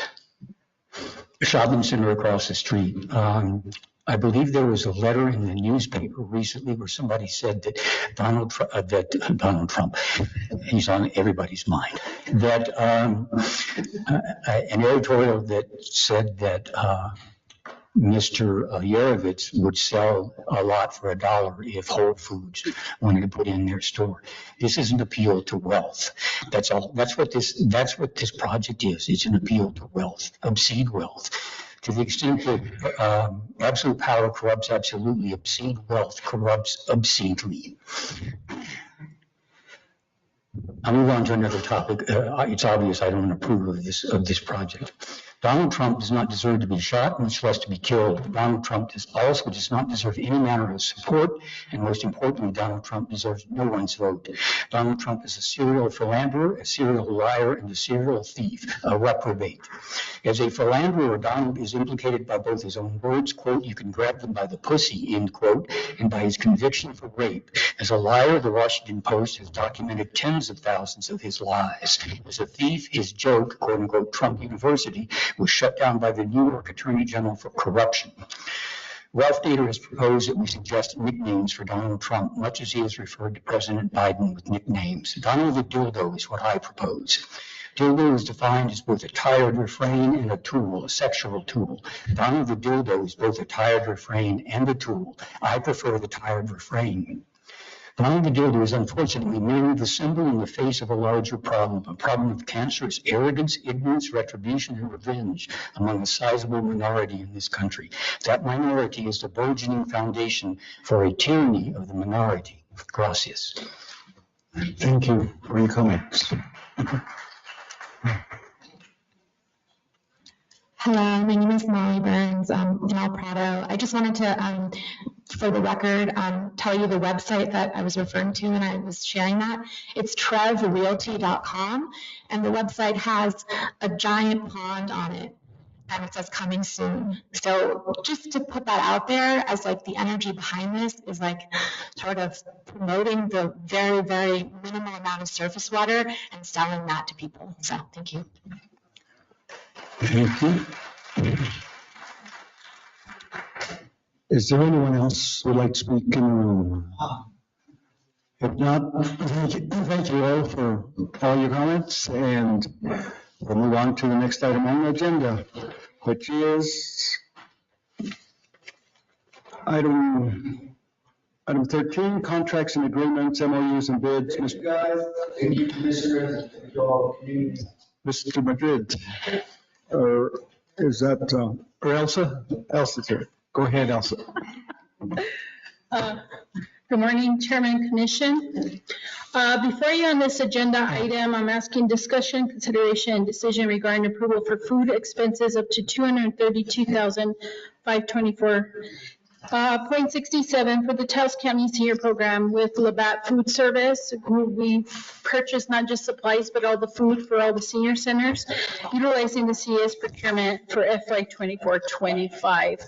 I did notice on the agenda, the middle page was missing, which had the breakout. I don't know if you guys got that or not. I just think our copier just like skipped through it. But on the breakdown, we have areas of raw food as well as what they call the NSIP, which is given to us every year, and then as well as kitchen supplies. So it's broken out within 3 items within the 2 budgets that the senior program has. So this purchase, because it exceeds the $60,000 and it's part of our procurement policy that we must get approval from the commission. I stand before you for any further questions regarding this purchase. Any questions for us on this? Commissioner Bush. Thank you, Chair Romero, and thank you, Elsa. Just a question about this. Was this something that was budgeted for, this $232,000? Yes, I double checked. I sent an email out to finance as well as the senior program director, and they provided me all this data from the grant that they received from AAA. Okay, thank you very much. No further questions, Mr. Chair. Okay. Is there no further questions? Is there a motion? Move to approve. Motion by Commissioner Mejia. Second. Second by Commissioner Mascarenhas to approve. Madam Clerk, please call the roll. Yes. Yes. Yes. Yes. Thank you. Elsa.